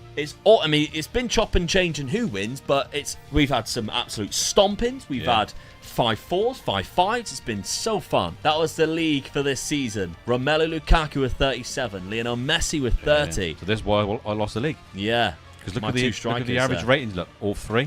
Yeah, all 3 of mine. Victor Fisher, yeah, well done. Neymar. That's the big one. Wow. That's the big one. Neymar played a lot of games. Yeah. You had the highest clean sheets, and I wasn't there. Victor Valdez is back in the division. Yeah. Playing for Valencia, who finished in 3rd place. So well done to them, who got 12 clean sheets in total. Busquets got same yellow cards as Sergio Ramos, as well as Nkulu, who got 12. Very good season. We're on Barcelona. Did I win anything else? No. And this is what I mean about the group stage. I was knocked out in the group stage. Didn't play in the Europa League. I think the biggest surprise there is Benfica. Nothing against Benfica, because I love Benfica. You know that, guys. They lost none. No games in that. I mean, that was a hard group. Should have been knocked out there. I lost 2 games against Milan and Benfica, and drew 2 against Benfica and Milan. So I only beat Bayer Leverkusen. That's a shame. The Spanish Super Cup. It's another 2 points on penalties. I'm getting absolutely stuffed this season, aren't I? 3-3. Oh dear, oh dear. I'm so confused with that. I clicked on it. You haven't won the Champions League. I'm sorry. No. I'm sorry. I clicked on it. I wanted to see what I did after. So I've had a real bad season. Last season. Let's have a look and find out. Competitions. You won the Spanish Cup. Yes, get it. You didn't knock me out of it though, but you won the Spanish Cup. You beat Sporting Gijon 3-0 in the final. So I've won something every season. Yeah. The semi-final first leg, you won 13-1. You beat them 18-3. That's some semi-final, isn't it? Yeah. Why did they turn up to the second leg? I don't know. It would have been better for them to forfeit. They were never going to win it, were they? No, that is absolutely mental. 18-3 in a semi-final. Absolutely crazy. Right, okay. That's like NFL scores. Yeah. You're basically playing rugby against them. That's crazy. Okay, I'm so confused then. I got to the semi-final. Yeah. So I got through that group. Yeah, you did. Semi-final, eliminated by Juventus. Quarter-final, you knocked out PSG. Ooh. So you had them in your group and then faced them in the Milan 6-1 there. You won your group, knocking out Man City. So you only lost 1 game against Man City. You drew 3. You drew to Galatasaray twice. Yeah. You beat Man City and PSG once. I'm really confused why then I didn't go into Europa League. Yeah. But never mind. That's fine. I wouldn't have caught you anyway if I did win that. You might have got extra points from going. I mean, you probably would have had the best team in the Europa League. Yeah. So the chances are you probably gone on and won it. But you wouldn't have caught me though. No, definitely not. Final season then. Ronaldo got 43 and 45. Luis Suarez got 31 and 15. Hope 23 and 23. That's your best signing, isn't it? Yeah. That first season. Yeah. Especially for the amount of money that you paid for him, only £25 million. That's definitely been your best sign. But I think your best player has been Gareth Bale. 100%. I think he has been absolutely incredible for you. Cristiano Ronaldo scores the goals and all that, but the assist that he had to set everything up. If he had a good season, we won. Yeah. And that's what it was down to, really. Yeah, even Morata had a good season. 13 goals. I mean, he's 25 now. He would have moved, I think, to Chelsea by now. But there we go. Barcelona, then. How have I done this season? 40 goals and 37 appearances from Romelu Lukaku. That's very good. 35 from Lionel Messi with 17 assists. That's okay. My favourite sign has been Mane, but I think Lukaku's been my best sign. Yeah, the last 2 seasons, he's been your leading goal scorer. Yeah, so he's been incredible. Anybody who beats Messi, leading goal scorer in that team, has got to be had a hell of a season. Yeah, I agree. Before we have a look at the points tally, though, transfer budgets, because if you want to take over these saves on the Patreon, you can on the £5 tier or on the channel memberships, patreon.com/MegaLoopGaming, or just press join underneath the video. Have a bit of fun. Yeah. If you want to take these over, the save game file will be here on there right now. And I've got £66 million in the Barcelona budget, and I bet you've got more. 82. Not as much as what you've been rocking around with, but a lot more than me. Final thing to check then. Let's have a look at the Ballon d'Or before we check the final points tally. Ronaldo. Yeah, after that treble win.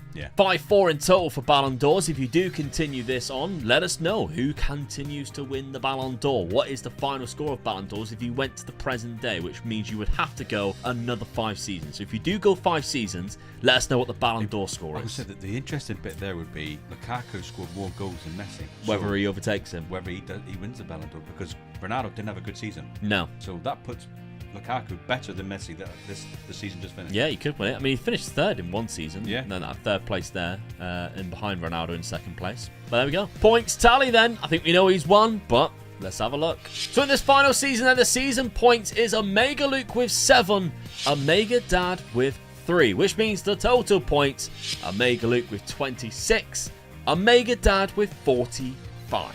Well, congratulations, Dad. You won the retro database versus rebuild. A lot of fun, this one, I must admit. Yeah. We did have a bit of fun, this one, I just wasn't taking it seriously, so. To be honest with you, it was going to be a real fun one because it was the best 2 teams, and it was just down to whose tactic really worked. Better, I think, because we both played good tactics. Yeah. You know, but I think my tactic was with the players that I had was just a little bit better than your tactic. Really. I think that final tactic, the final 5th season, if I had that from the beginning, it would have been an interesting one, because that one wiped the floor. I mean, when you played that tactic as well, you said right at the beginning of that season, you said, I can't win this now. I'm going to try something that I wanted to do was put Messi up front with someone else. Yeah. And it worked for you. Yeah. So it was a pity really you didn't do it at the beginning of the just to see how it went. But I went to be too realistic instead of... I made your mistake. Yeah. And you were doing what I normally do. Yeah. You were going by what's good in FM. I was going by my nostalgia and wanting to play the 4-3-3 Barcelona style. Because you kept on moving Messi out, didn't you? To the right and the side. assistant wanted to put him in the centre, but you kept on wanting to put him out. Where I was letting Ronaldo, if he moved Ronaldo out right, which he did a few times, I just let him go with it. Yeah. Because the players I knew were in his positions must have been playing really well. Yeah, absolutely. And it proved it because they came in. Hope won the Champions League for me 1 year. Yeah. Gareth Bale won it for me another year, and they were changing him around as well. Yeah, they were. He was even dropping Bale, wasn't he? Sometimes. I stuck with a tactic, and it worked for me. Well, there we go. My dad challenged me to a 5-year battle on Football Manager, hoping that the 7-time Europa League champion Sevilla would give him some luck in the cups. However, led by Manuel Pellegrini, their fierce rivals Real Betis have also enjoyed success as of late, winning the Copa del Rey for the 3rd time in their history. So can I bring them more success as I become the manager to take on my dad in a versus rebuild? That might be one of my biggest achievements It's got to be in Football Manager rebuild history.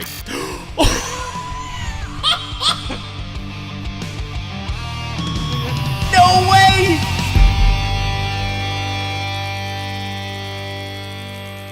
A reminder of the points tally is as follows. You gain 1 point for a higher league finish, 1 point for a victory over each other, 1 point for eliminating each other from a cup competition, 3 points for a domestic cup win, 4 points for a domestic league win, 5 points for a Europa/Europa Conference win, and 7 points for the Champions League win. Now that we got the points tally out the way, let's look at Dad's transfers for this season. Of course, bought a goalkeeper straight away. Hey, come on, man. You know what I'm like with my goalkeepers. I'll start from the back, make it solid as best I can, get in a keeper. Karnaseki. Yeah, I think he was good. He is a good goalkeeper. Yeah. You're right. 23 years of age, young, Italian, got a good potential on the game. He's a decent La Liga goalkeeper to begin with. £6.5 billion, all of your budget spent. I think that was a good price for a young lad. Yeah, absolutely. Because you only sold Fernando for 925k, who, of course, is a bit of an older player. Yeah. Very good experience. He looks older than me. He does. 36 years of age. But tactically, then, you went with this. Yeah. I've got my back three there, so I'm sort of like quite solid at the back. New keeper, so bit of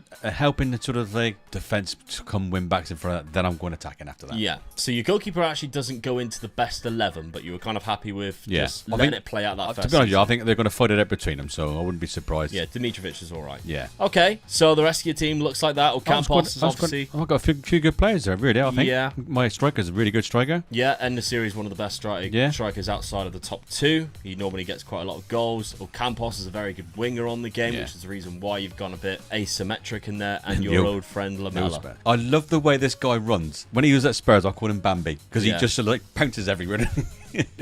I'm quite confident with this, to me. And to be honest with you, this team win cups. Can they win me a cup? Can they just change my look for me and win me cups? I should have been this team tonight. You should have been, yeah. Should have been the Cup Kings for the Cup Kings. Right, okay, so that is your tactic. Now, I didn't make any signings, but let's have a look at the tactic that I played instead. Tactically, I'm going for a very standard 4-2-3-1 with a player dropping deep in that deep line playmaker role. They've got a couple of really good positions or players that you can play in that position. Guardado actually goes in there, but of course, Guido Rodriguez is in there and out on loan, I think, or is he on the bench? He is on the bench. Oh, he's injured. That's why I haven't used him so far. William Carvalho, who was a very good favourite player of mine back in the day, but 31 years of age now. My best striker is out on loan as well, according to this, but I don't think he personally is. I think Borja Iglesias is probably my ideal striker, who I would rather be playing up there. Nabil Fekir, of course, Abdi from Barcelona, Rodri, a few younger players mixed in with a couple of older gentlemen that we have. With a little bit more experience. So let's take a look at my schedule. So far, we have played 3 games. I have not done that well, but the game that I lost was against Real Sociedad. I've only scored 1 goal in the opening 3 games. Ooh. Not a good start. No. And that was a penalty. 0-0 against Alaves, 1-0 against Osasuna, and then I have Real Madrid up next. My Europa League group, though, is Sporting, Dnipro, and Astana. I should go through in behind Sporting. Yeah, you should do, yeah. Okay, let's have a look, see what Dad's done at the start of this season. An extra time loss in the European Super Cup is not bad at all. No, I'll take that. And you started very well. Yeah. 2-0 against Almeria. Great result. Rafa Mir, which is your backup striker. I mean, in the series, obviously, is the striker you mentioned who would be starting. I'll take that. To Barcelona. I'll take that. At Barcelona as well. Yeah. I know they had a player sent off, but I'll still take that. 93rd minute as well. Yeah, they were lucky when they jammy sods. And Sergio Ramos took a penalty. Oh, class, eh? I bet he done a lap of the pitch after that. Did you see that Sergio Ramos gave an award to Shakira for her diss track on Gerard Piqué? Which, of course, Gerard Piqué, Barcelona, Sergio Ramos, Real Madrid. Oh, it was hilarious. Girona, 4-0 against them. They're top of the league at the moment. They are top of the league. in real life. Yeah. So I'll take that result then. Yeah, definitely. Yeah, because they're really good on this. I've actually seen them be relegated in the first season, which is quite funny, isn't it? How they're top of the league right now. You got a Champions League group, though, Dad, after your antics in Europe last season. Leipzig, Lazio, and Celtic. Ooh. That's difficult. Yeah, it is, yeah. Europa League, that's what Sevilla do best. 6 finals, 6 wins, I think it is. Drop into Europa. Yeah, I'll take that. Crack on and win it. There we go. All right, season number 1 of the Seville derby for Sevilla versus Real Betis. Let's see what happens. First season. I'll take that. Early advantage. I'll take it. I'm above you. Omega Dad. And I stayed in Europe as well, ideal. Yeah, I finished down in 10th. That's quite poor, isn't it? 52 points, 59 points for yourself, so 7 points behind. I had a bad end of season as well. Getafe managed to finish above you there, which is quite surprising. They're not that good on this, but Valencia obviously behind you, Real Sociedad behind, and Villarreal all the way down in 11th place. So there's some big teams that have dropped down. Our favourite new club, Mallorca, getting relegated. That's a shame, but we'll probably see them bounce back up, I'm sure, because they're that good. I lost 16 games. I'd imagine one of them was against you? No. I'm disappointed there. I drew one away from home, which is a very hard game to go, and I beat you in the home leg. Come on. Oh, well. So that's 1 point each. Yeah, 1 point each. 1 point each straight away. Right, we're on Real Betis, who recently won the Copa del Rey. Yeah. Quite recently. In fact, they might have even been last season. How did they do this season? Quarterfinals. Real Valladolid as well. Oh, quarterfinals by Young Boys in Europa League. Oh, am I in there? Am I in there? Have I slipped in there? Real Valladolid, not even in our league, look. They're in the league below. That's annoying. How did you do in the cup competitions? Oh, no. Didn't win any. First round by Cartagena in the Copa del Rey. There, but I didn't realise it was the wrong cup, wasn't it? And your runners up anyway. Yeah. Knocked down the group stage. You didn't even finish third. So I come beyond Celtic, do I? Celtic got second. Hell's teeth. Celtic coming up with second there. 3 points. I 1 win. Who's that against? Beat Leipzig away from home. Oh. The most difficult fixture in there, you beat that, but you lost to Celtic twice. 5-1. 3-2 at home as well. Well, I don't deserve to go through with that. No, not at all. I agree. How did I do in those cup competitions? I finished in the quarter-final there, so knocked out by Young Boys 2-1, which is annoying. Round of 16, I eliminated Brighton. That's a good result. That is a good result. Yeah. 5-4 on aggregate as well. So I beat them 1-0 in the first leg, 4-all in the second leg. Lons which is quite good first season. They usually got a decent team. And then knockout playoff round. And in my group stage, I'll probably finish second then. Second to Sporting. Yeah, I beat Sporting and Astana 6-0. Drew 2 games, Dnipro and Astana. Lost to Dnipro and Sporting 1-0. Okay, well, we're on Real Betis. Let's have a look at my goals. Borja Iglesias, 21 goals, was the most for me this season. Nabil Fekir was 17 and 11. Jose Perez, who's obviously just moved there recently from Leicester. 12 goals and 7 assists there. Guardado, 37. Is he retiring? Yeah. I tell you what, I remember when he was a wonder kid on Football Manager. Andres Guardado, when he was in Mexico to begin with. Then he went to obviously Deportivo. When he was at Deportivo, he was an unbelievable wonder kid on this game. So it's quite nice to see him retire at my club. But there we go. My transfer budget next season, only £8 million. That's not fantastic, is it? I do think both teams have some kind of... I have a little bit of debt. I think you do as well. Let's have a look at your squad then. Goals was scored. Rafa Mir got 16. And Nasiri got 14. That's a little alarming, isn't it, Dad? I'm a bit disappointed with that. Yeah, Ocampos only with 8. Yeah. It's quite low, really. Sergio Ramos got the most assists for you that season. Sergio Ramos. He's probably going to retire now, isn't he? He is retiring too. So that's a shame for you.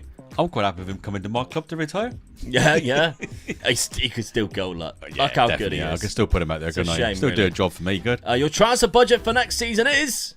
8 million as well. Oh, that's pretty even then, isn't it? Yeah, I mean, finances, I think... Oh, no, you don't have any debts, which is I'm quite surprised by that. I thought you did. But your overall balance is only 35 million. So, okay. So the early scores then on the doors. Omega Luke with 1. Omega Dad with 1.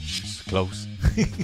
On to the second season. On the outs, Dad had a couple of players leaving, with Mariano going to Valencia for 5.5 million and Joan Jordan going to Getafe for 5 million pound as well. 3.4 for Ludwig Augustin, son, something like that. Yeah. Anyway, but you did bring in 4 players in total. A free transfer from Robin Koch. You got your cock out for free. That's rare. Usually costs me something. Usually, that's what you have to pay for to see it on the podcast, which is on page.com/MegaLukeGaming, or the YouTube channel members. You get to see Dad. You don't. Robin Koch. Don't tell Mum, she don't know. No. Robin Koch joins us anyway. Joins you, joins us, joins you. I ain't got my cock out. Not for nothing. Dad signed Robin Koch for free, is what I'm trying to say. He was on loan at Eintracht Frankfurt from Leeds. What did you think about it? Yeah, he's good. He's a really hard player. Yeah. Really stiff in the tackle, you know? Yeah, he's good. He'll do for me. Yeah. Really is the bollocks. If you get what I needed to strengthen up my defence a little bit after conceding that many goals in that league. So that's where I've gone. Hopefully he'll do a job for me. Yeah, he's the Viagra to your defence, if you will. Elmas joining for £9.25 million. The Macedonian plays centre midfield, plays centre attacking midfield. I think for his age as well, I'm quite happy with this guy. Hopefully, he'll do a job for me in the middle there. Yeah, for the price of less than £10 million, you can't complain with that. Very good. Tries killer balls often, I like that. Only 24 years of age. Yeah. I'm going to say it as well. He brought across the whole defence, so midfield, so he's a good squad player. There it is. There it is. Put him in. You had it. Put him in How there. long was that? How long was that? Put the time down below. Dijon Kamiri. I like this signing, Dad. This was a very good one from you. 20-year-old Austrian. Well, I didn't score enough goals. We know that. So I'm going to slot him in behind me attackers, and then hopefully he'll be feeding the ball in or putting the ball in the back of the net himself. Yeah, got a lot of potential on the game. And he's only 20 as well, so he can be there for the 4 seasons I've got left. £11.5 million. Got a goal already in his 2 appearances so far. Then you went for experience in Bonaventura, £2 million, 35 years of age. I'm hoping this guy will just sort of like button the midfield up for me. Yeah, one year deal. Yeah. On him. Very good mental attributes, to be fair. Oh, Dad, I brought him in just to help me out for one season. Yeah. I think. Change of tactic. Yeah. You've seen that coming. Ocampos, you're training him to be a shadow striker. You're going for 2 shadow strikers in the middle there. Ocampos is usually a winger, but training him to be there. And to be fair, he's done all right there. 1 goal, 1 assist so far. Not bad. And I think he can be quite good in that role. Yeah, I mean, his finishing is 14 and, and his dribbling 40. So he's got the ability to do it as well, hasn't he? Yeah, as a shadow striker, absolutely, I agree. And you're putting in Karnaseki in goal because he only played 6 games the season. Yeah, I was a bit disappointed. I conceded so many goals as well. I thought, right, time to change. Yeah, get him in. Let's get him in. Okay, so that's Dad's lineup, the new tactic that he has there. We'll have a look at his fixtures in a second. But for now, let's have a look at my transfers. Now, the first thing I brought in was Nagalo. £6.25 billion. I needed a better defender. I brought him in. Really good for the value of money. And he's only 21 years old. Like, I like him, to be fair. A lot of 14s in there. Then I started selling players for a lot of money. Rodri to Al Nassr, 21.5 million.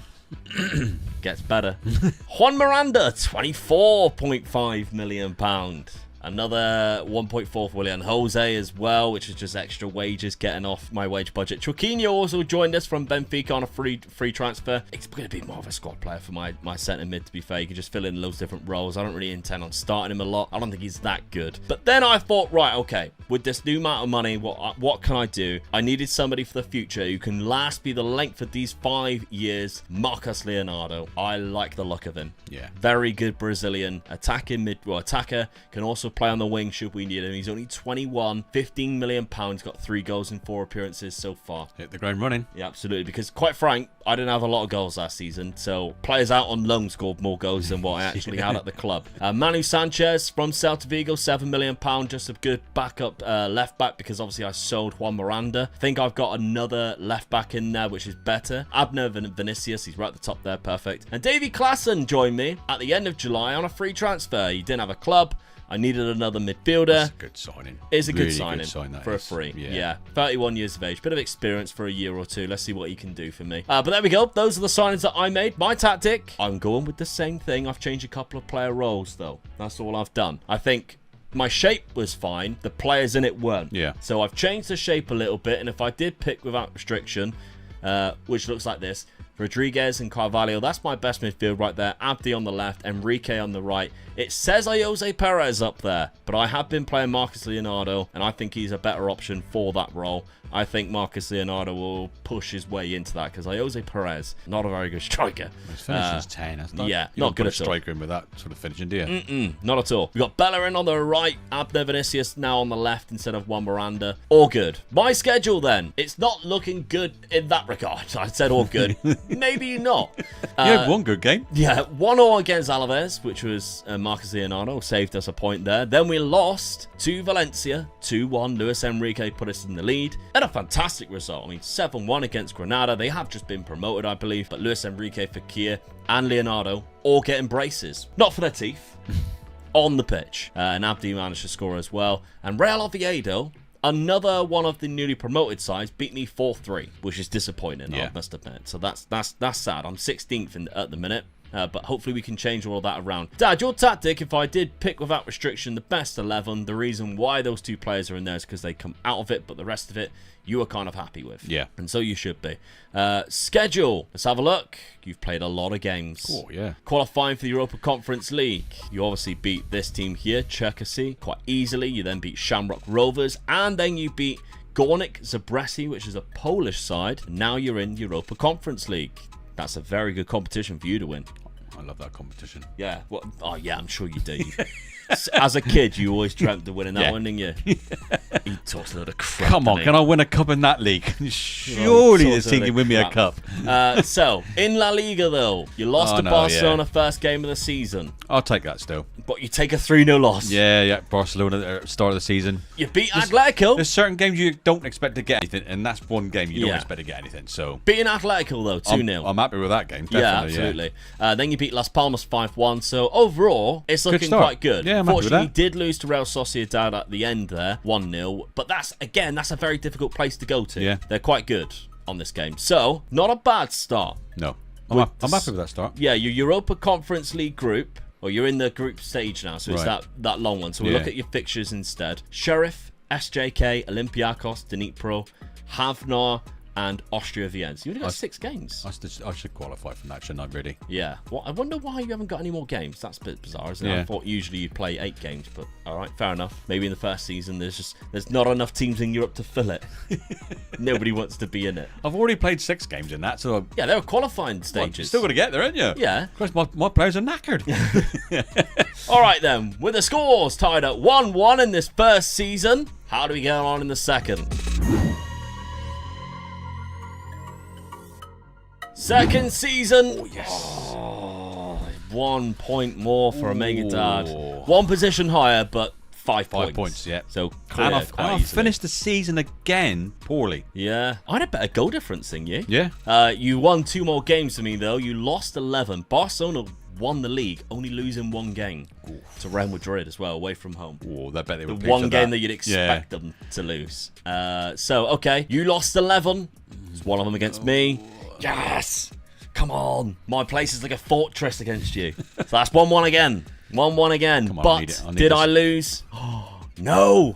We drew again! 2 seasons I haven't beaten you. 2 seasons. 2 seasons. It's 1-1 from that. Okay, lovely stuff. We're on Real Betis still. No goal scorers for me or you, to be fair. I've got Luis Enrique up there for highest average rating. You got Acuna in the most player of the matches, who also got the most yellow cards. So there we go. Fair enough. Okay, competitions for Real Betis. I was only in the Copa del Rey, so it's the only one I can actually win. Third round, no chance whatsoever. And you didn't eliminate me, which is, to be honest, a bit of a blessing. Like that, I've still got a chance. I'm in 2 cup competitions now, aren't I? Yeah, I just need to keep beating you. That's all I need to keep doing. Just keep beating give me you. And I've got Europa Conference League next season, so that's absolutely fine. Give me a cup. Sevilla, how did you get on the cups? Ooh, quarterfinals. Quarterfinals. Yeah. I don't know why, but you qualify for the Club World Cup, and I don't understand why. Because I'm one of the best clubs in the world.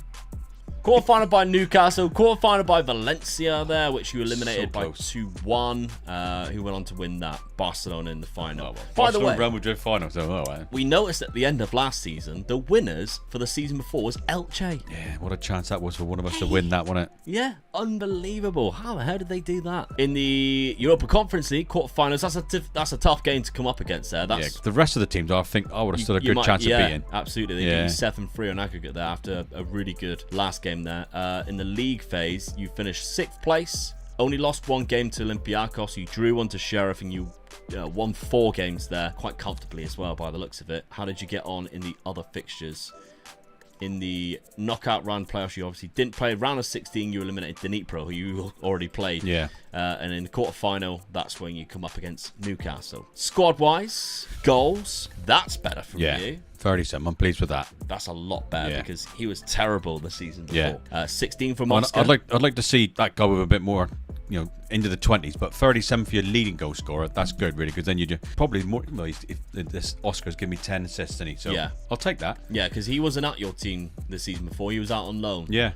Getafe, who finished above you. So it was nice to have him back. They keep loaning him out, look. Yeah. I don't understand why. Because when he's actually played for you, 10 goals, 4 assists. He's not a bad little player, is he? Very good on set pieces. Free kick taken, long shots, good corners. It's paid off in you there. I'm happy with that. Yeah, Kamiri didn't play as much as what I thought you would have played. No. 27 games off the bench there. And obviously, because you played Ocampos in that other role, that's probably why. Because he only got 9 goals and 9 assists, which is not amazing, really. No. Your transfer budget for next season is 3.6 million. It was less than that because my wages look. Yeah. You might be in trouble here. What do you mean, mate?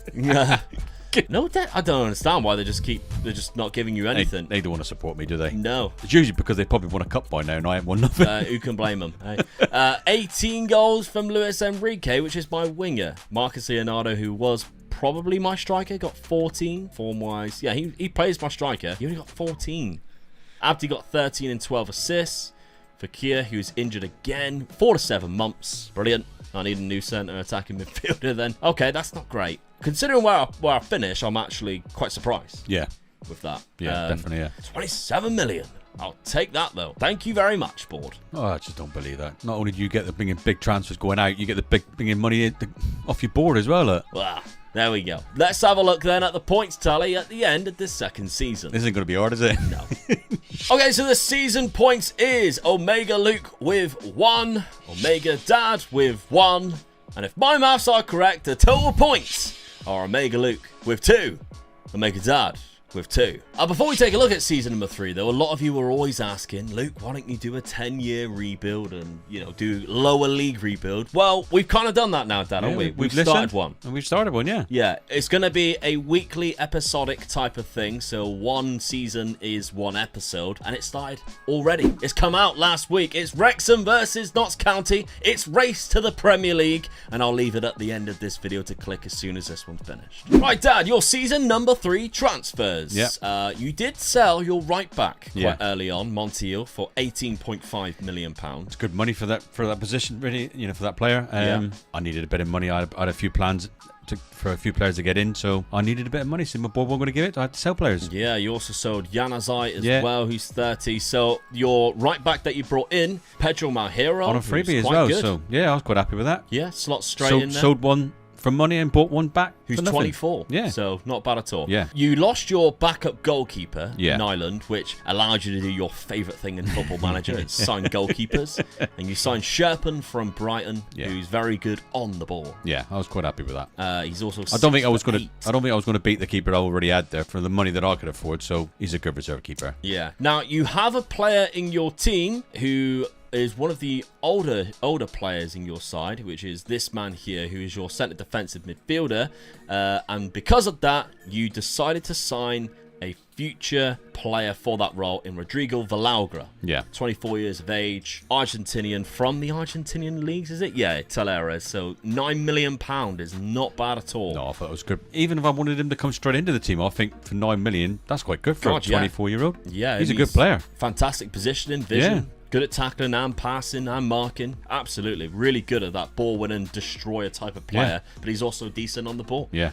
So I think that's a really good pickup, to be fair. Donny van der Beek on a freebie, though? I can't believe I got this guy on a freebie, could I, really? So, I was, when he came up, I jumped on him and I got him. So physically jumped on him. Yeah, come here. Robin Koch came with him. You also sold Oliver for £4 million. Yeah, they didn't offer me 30 million, so I had to take the 4, didn't I? Unfortunately. And that allowed you to bring in Robert Renan from Zenit, This is a good centre-back. Yeah, I'm happy with this signing. Another former Wonder kid, I believe. I mean, 21 as well, so that's my centre-back done for the 4 seasons left, yeah. Yeah, absolutely. So your tactic, stick with the same one, but you're not nailing anybody in this time round, allowing Kamiri probably to play a little bit more games because he does jump straight into this first team lineup here. But Villagra, straight in. Yeah, I'm quite happy with that. Yeah. So it's strengthened up the team, I think. So I'm hoping the tactic is good enough to get me through this season. Okay, let's have a look before we take a look at your fixtures then. On my transfers, starting off, did I sell anybody for huge money again? You bet your bottom dollar I did. Guido Rodriguez to Real Madrid, who's 31 for 31 million. You believe this? I'll tell you what, I'm going to have a word with FM Manager and then sort this out. There we go. There's a bug in this game and it's for you. Yes. I also sold David Klaassen after bringing him in on a free for £1.8 million. Good bit of bargain there, yeah. Borja Iglesias left for £1.5 million, so didn't really get much money out of him. But I did bring in some very talented players. Baselli was the first guy I brought in. A centre-back who can also play right-back, which is the main reason why I did that. Has no determination on my save, but I think the rest of his attributes are really good. That fairly professional personality persuaded me to do it because that means he probably will reach his potential despite having the low determination. Good heading, good marking, passing and tackling, very good physicals. Happy with that for the Uruguayan. Definitely, yeah. £18 million was quite a lot of money, but I think it's worth it in the long run because he's going to probably be a first team player for the rest of this rebuild. Who isn't going to be is Jordi Alba, but it's still Jordi Alba, and for 500k I couldn't turn down Jordi Alba. No. A 1-year deal with the option to extend it for a second should we wish to. I mean, just bringing him in for experience and as a squad player, I think it's definitely worth it. All those years at Barcelona, definitely worth it. Then I bought in Nzola, another striker. Mbala Nzola, bit of a beast, 17 for strength. Look at that. Look. pace, stamina. He's got it all, and he can finish as well. 18 aggression. Love it. This is your type of player. Yeah, isn't it is, yeah. He's got 2 and 4 games for me already with 1 assist. Bought him from Fiorentina for £14 million. I think it was worth it for sure. And Bidstrup was the signing that I made. Once I had sold Guido Rodriguez, I brought in Bidstrup, 24 years of age, Danish. Spent less money on him, and I actually think he's probably a better player, to be honest. So, and then finally, I needed a backup goalkeeper, £3.8 million. Dad suggested to get this. No, he didn't. I got this guy in. When I said I needed a backup goalkeeper, he was like, I'll help. No, he didn't. I brought him in from Croatia, £3.8 million. He didn't play that many games. Actually, this is the same season. So he is their first team goalkeeper, but such a low wage or such a low release clause of £3.8 million. Tactically, I've changed it and I've gone for a 4-2-2 or 4-2-4. Some people call it, but I call it 4-2-2 anyway. Because my best 11 allows me to play both Nzola and Leonardo, and I think they'll help each other now. Abdi and Enrique up there with them. Bidstrup and Carvalho in the midfield, I'm hoping can actually hold the fort. And I think I'll struggle against the big teams. Yeah. But I think against the teams that are around me and lower than me, it will help me have a better season overall. I think I'm going to take some Tonkins. Well, hopefully, I'm going to be one of the teams that beat you this season. Yeah, I doubt it. So that's my lineup. We'll have a look at my schedule first, shall we? Now, Tromsø, I played the Europa Conference League games. Tromsø overcame them. And Volwijk, I don't know how to quite say it. RKC, the Dutch team there, 3-1 in the first leg and 4-3 loss, but it still allowed me to go through. As I said, I'm going to be taking some Tonkins. A 5-0 against Barcelona and a 3-0 against Real Madrid. But the teams around me... I think you were unlucky to get both those teams right after each other, weren't you? Yeah, that's a bit annoying, isn't it? 5-1 against Eibar, that's exactly what I'm talking about. And Espanyol 5-2 away from home. A lot of goals. 5 different goal scorers as well. That's what I'm needing this season. That's what I'm hoping for. My Europa Conference League fixtures, then, if we take a look at that, I have Slavia Prague, Genk, AEK, Victoria Plzen, Ljubljana, and BK Hackett. So it is only 6 games in Europa Conference League. I always thought it was 8, just like the other 2. But all right, Dad, let's have a look. Your tactic obviously looks like that with the best 11. Your schedule is... Ooh, tough start to the league campaign in your new tactic. Well, actually the same tactic, but without obviously nailing players in. Valencia, 2-1 loss. 89th minute. That's quite unfortunate. Yeah. Bilbao, at home. You had a player sent off, which is probably the reason why they beat you 1-0. Celta Vigo, back on track, 4-1. Happy days. And then a 91st minute equaliser. No, a 91st minute goal. In front then. And then Kerfeld scored in the 93rd minute to equalise. That's disappointing. Really. That's unlucky, isn't it? That's very unlucky. At there as well, it would have been a hell of a result to win. Yeah, 1-0. Simeone would have been absolutely fuming if you had won that. Right, you're in Europa League, is it? Yeah, you are. Sporting, Ferencváros, St. Gallen, Astana, Salzburg, Spurs away, Dinamo, Batumi, and Besiktas. Got to win my own games, don't I? Yeah, you should easily batter Spurs because they are. Okay, with the scores tied at 2-2 into this second season, let's see how we get on in the third. Oh, I'm above you. 1 point. 1 point above. And I've qualified for Europe and you haven't. Celta Vigo pinched it from you, which I think means... They've won something, haven't they? They've won something. Yeah. There's only one cup competition. So I don't think either of us have won the cup either. I lost my last 2 games of the season, and you won your 2 last games of the season. And you pipped me by a point. Overtook you there. Right, okay. So my goal difference was slightly better as well. I lost 11 games. Come on, let's be 14. 2. Let me win 2 then. None. I still haven't beaten 3 seasons. No draws. Oh. No draws. Well, there's 1 win there. Did I beat you twice? We're going to have to check. We're going to have to check whether I beat you twice. I think I might have beaten you twice there because there's no losses there. Home win against Sevilla 4-0. Lost 4-0, but it doesn't show where the other game was. We're going to have to check that. The season profile. God, 3 players. Romelu Lukaku's at Villarreal, by the way. There's a sign I never thought I'd see. No. 3 players on 22. He's a good international player. Yeah, Real Madrid dominated the average rating. Jude Bellingham in there, get in there. Kamiri got the most man of matches there in the league, joint highest with Umar Sadiq. Okay, we're on Real Betis. We think Celta Vigo's won the cup anyway.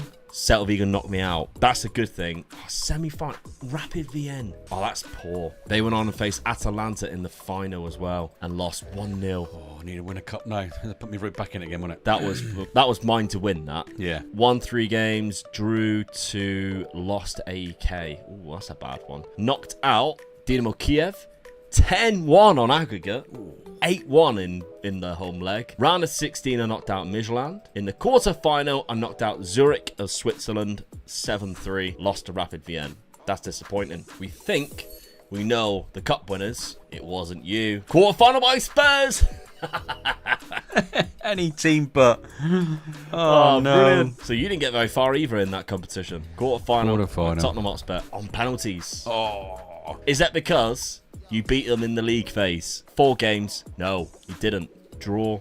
You lost against them in the league phase away from home. Only 1-0 though. It's not too bad. They finished quite high up. Yeah. Let's have a look at the rest of it though. The knockout playoff round, which you would have gone into. You beat Randers there, 6-1. Easy, nice and win there for you. Round of 16, you knocked out Brighton. That's a good win. Good result, yeah. 5-2 in aggregate. Yeah, absolutely. And then that's when you face them in the quarterfinal. Did they go on and win it? I think they might have. No! Oh, they lost in Monaco. And it was played at the Tottenham Hotspur Stadium. That's even worse, isn't it? Oh, that is embarrassing. Yeah, that's even worse. That is shameful from them. All right, let's find out then. The other point. There was the 4-0 loss when I played at home. Where was the other? Yes! Away from home, 3-2. That gives me another point. That gives me 3 points this season, and I don't think you picked up any. No. Sevilla then. Let's look where it all went wrong. 22 goals for ending this series. Still quite good. Oscar got 19. That's 15 goals less than Kamiri last got season. 17. And Rafa Mir got 4. The other guys pitched in with their goals, but the top guy let me down, didn't he? Yeah, that's not enough really, is it? No. A lot of assists coming from as well. Transfers, 15 million. A little bit better. Yeah. Wage budgets are slightly low, but it's a little bit better than what you were given previous Nearly doubled what I had last season. Yeah, that's true. Okay, my squad, I had 35 from Yeah, like so Leonardo. me and you swapped there. Yeah. I had 37, you had 35 last. Yeah, and Zola, 24. Very good from the backup. You deserved to beat me then in that league. Abdi got 15 and 15 assists. Fakir got 14 and 14 from the other way. Carvalho, CDM, played 63 games at age 34. Ha, that man is a machine. Yeah. Bishop was quite good, to be fair. Very good average rating. So 58 games he played too. Nice. Okay. My transfer budget, 18 million. Not bad. I can definitely do something with 18 million. You'll get that up to 50 somehow, won't you? Yeah, hopefully. Easy. I'll just knock on Saudi Arabia's door and see who wants to buy some of my players. Okay, let's have a look at the points tally then for the end of season number 3. So the season points are Omega Luke with 3, Omega Dad with 0, and that means the total points are Omega Luke with 5, Omega Dad with 2. So you got a bit of catching up to do, Dad. Yeah. And you said, you get all the signings from Saudi Arabia. Look what happened. 28 million for Oscar. All of a sudden 33 million for Valaugra. All of a sudden there was a knock on the door and there they were. I thought, hello, come in. I gave him a call and they rung Dad. Al Nassir came in for 2 of your first teamers. Oscar left. I think that's a good sell from you. Yeah. Because I don't think actually he's that good outside of the set pieces. No. So to get £28 million, that's massive. I questioned this one because he was so good for you then that one season. I think I was just taken by getting 33 million, so I thought I'll go with the ride. Ocampos is coming of age now for 32. Yeah, I thought that was a good deal, really. Yeah. You finally got rid of Luca Bacchio, from Algafara. So that was a lot of money to bring in, and you brought in some good players. So I was quite happy with that to sort of give me some funds to go with. A lot of freebies. Yeah, and I picked up some good ones as well, I must admit. Emil Holm, backup right back. Yeah. Good player. Gabri Vega is very good. I was happy with this one, really. Yeah, he's a fantastic centre attacking midfielder. 24 years old as well. Yeah. Thought this was a good signing. Malik and Tillman. It's on a freebie as well. Speaking of attacking midfielders, yeah, very good.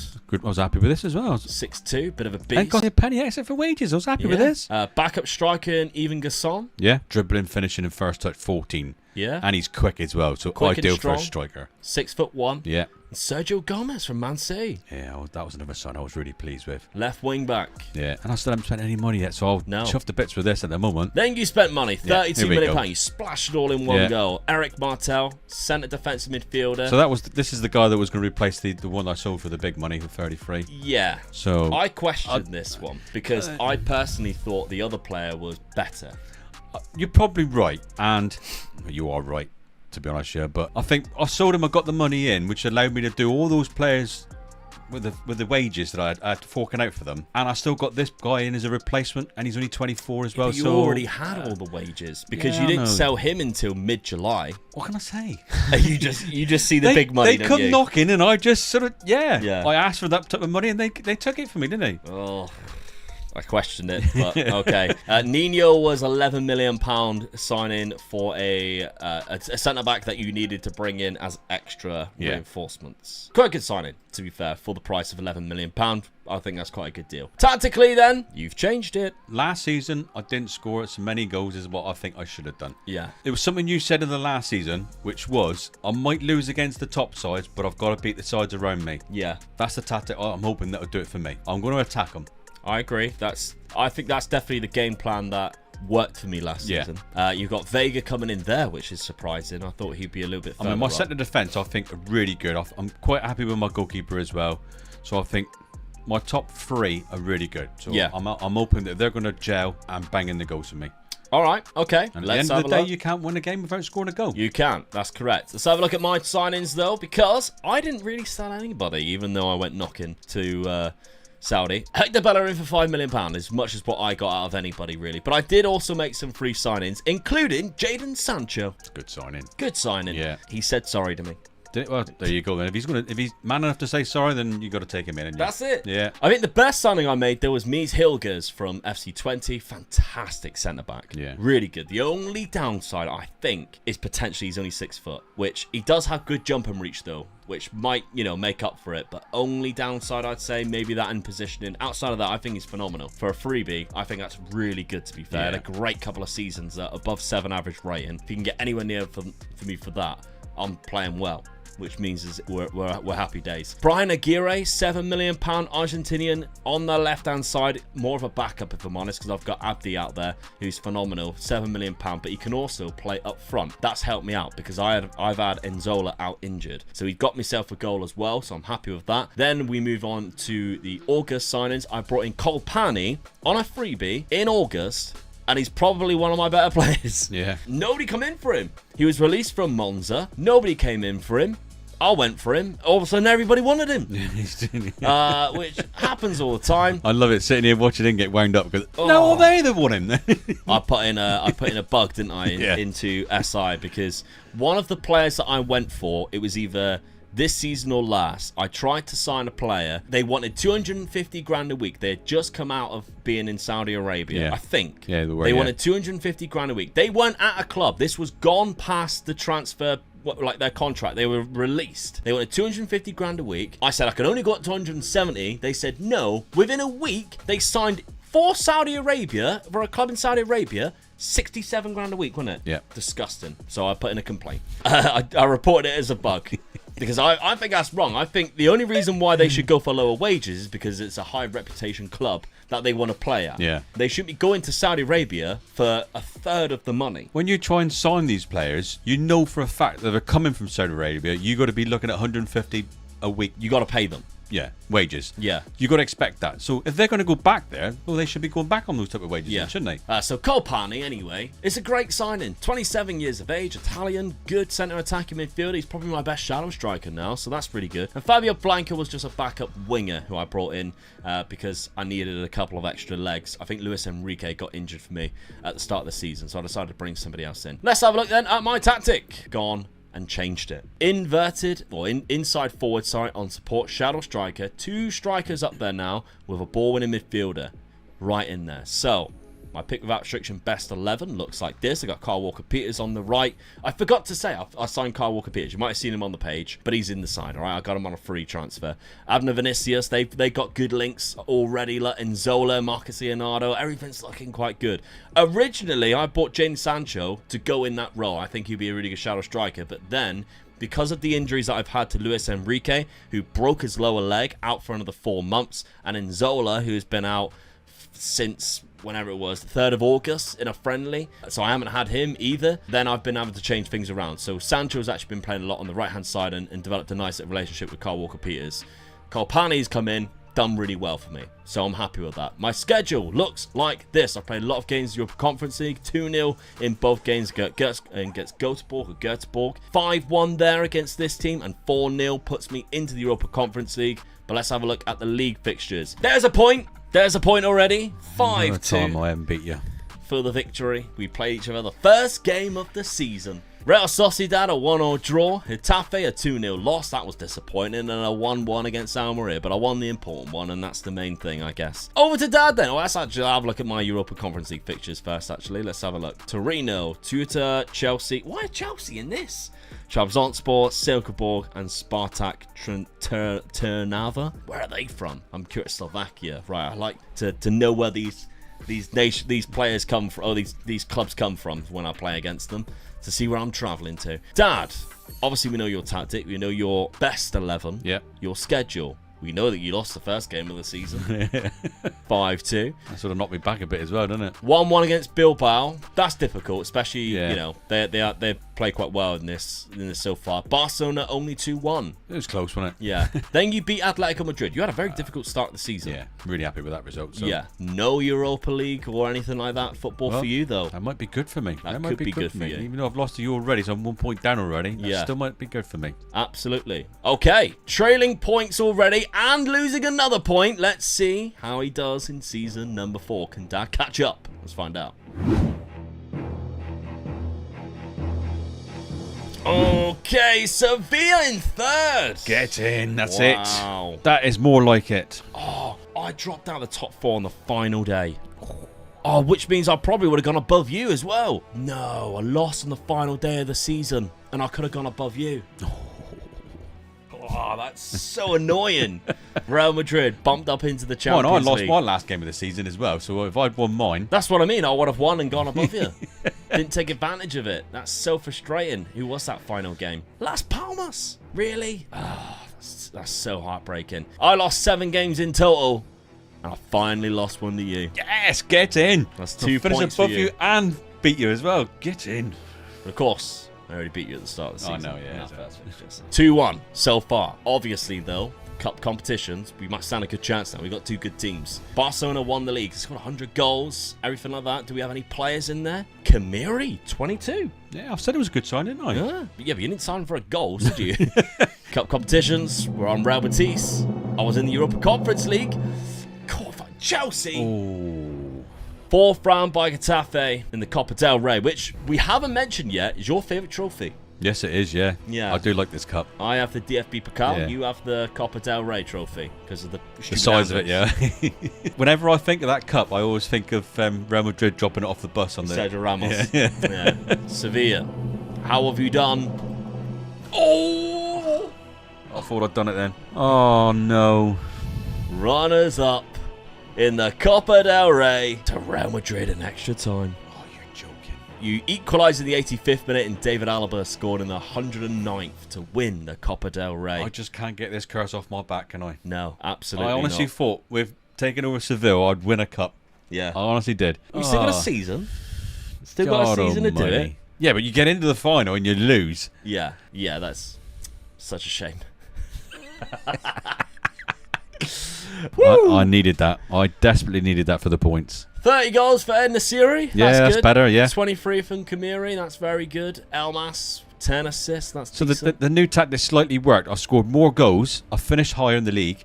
And I got to a final. So I'm happy with those tactics. Yeah, so that worked out quite well. Do I change it? Yeah, more than likely. You've got a lot of wanted. I know, this is a problem now, isn't it? This is going to take ages to do this. Because I know exactly what you're going to be like. Well, how much do they want for him? How much are they offering him? Is it a Saudi? Is it a Saudi team? Yeah, Saudi Come team, in. I could double that. Come in, sir.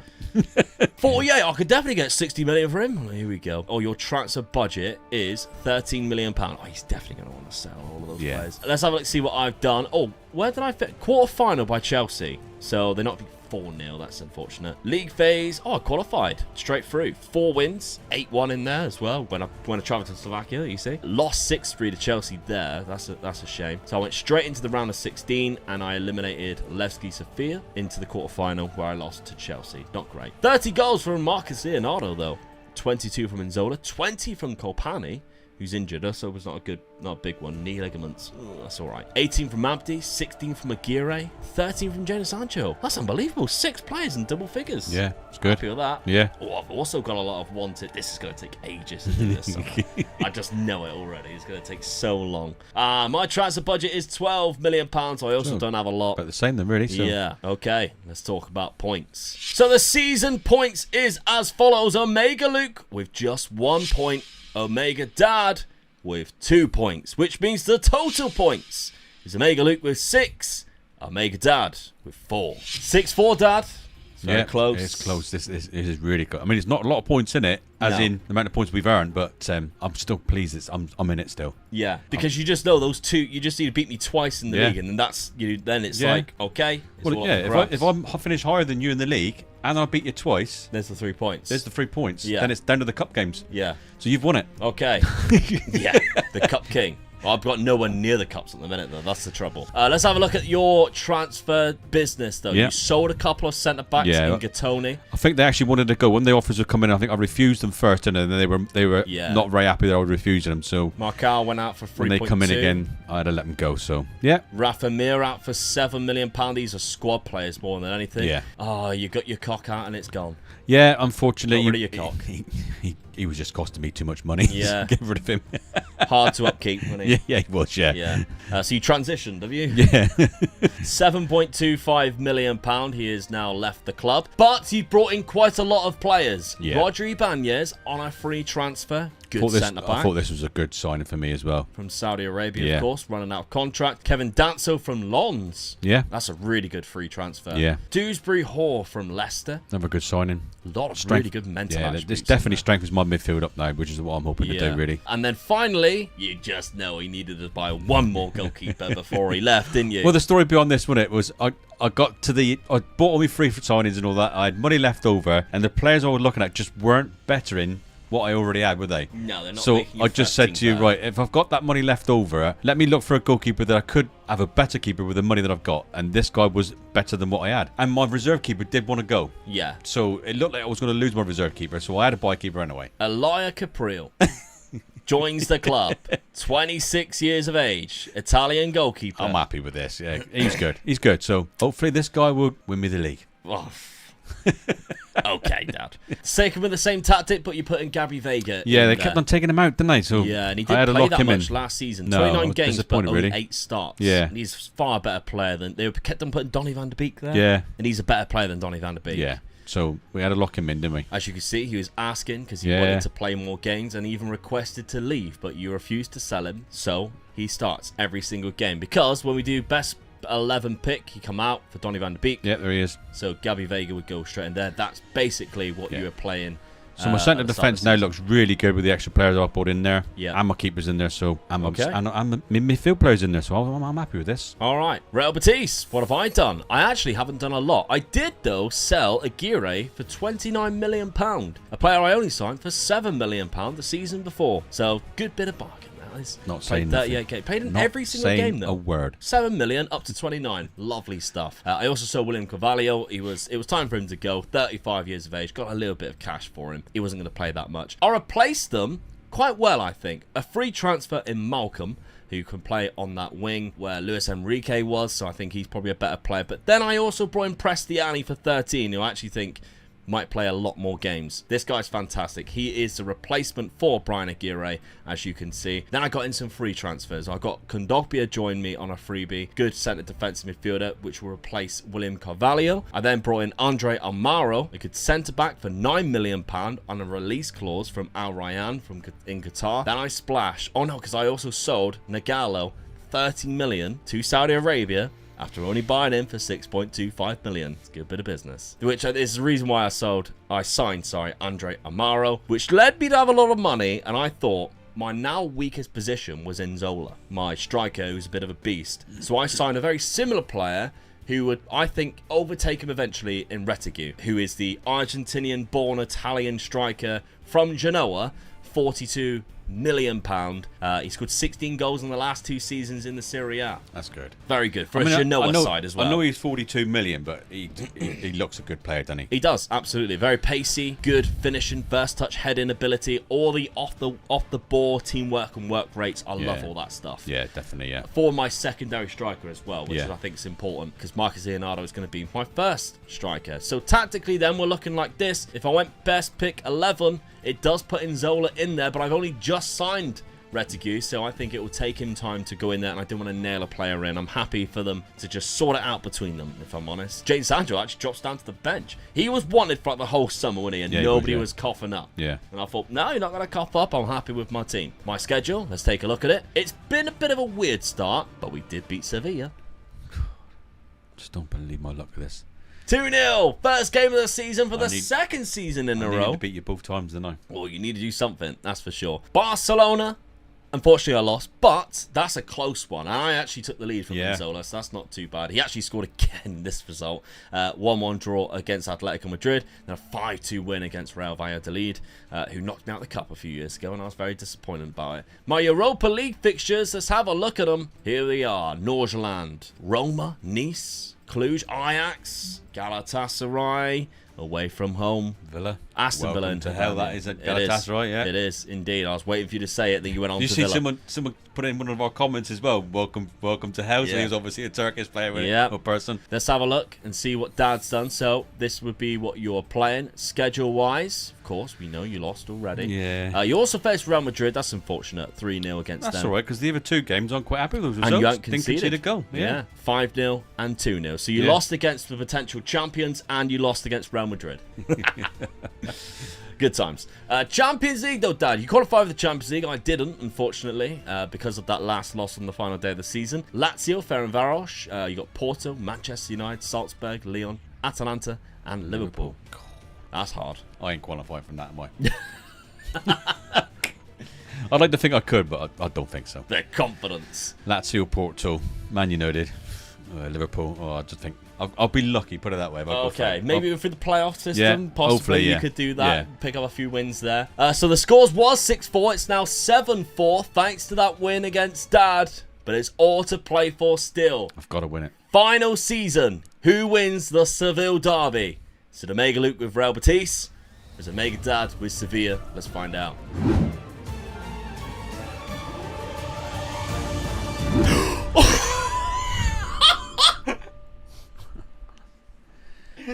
No way! I don't believe that. Wow.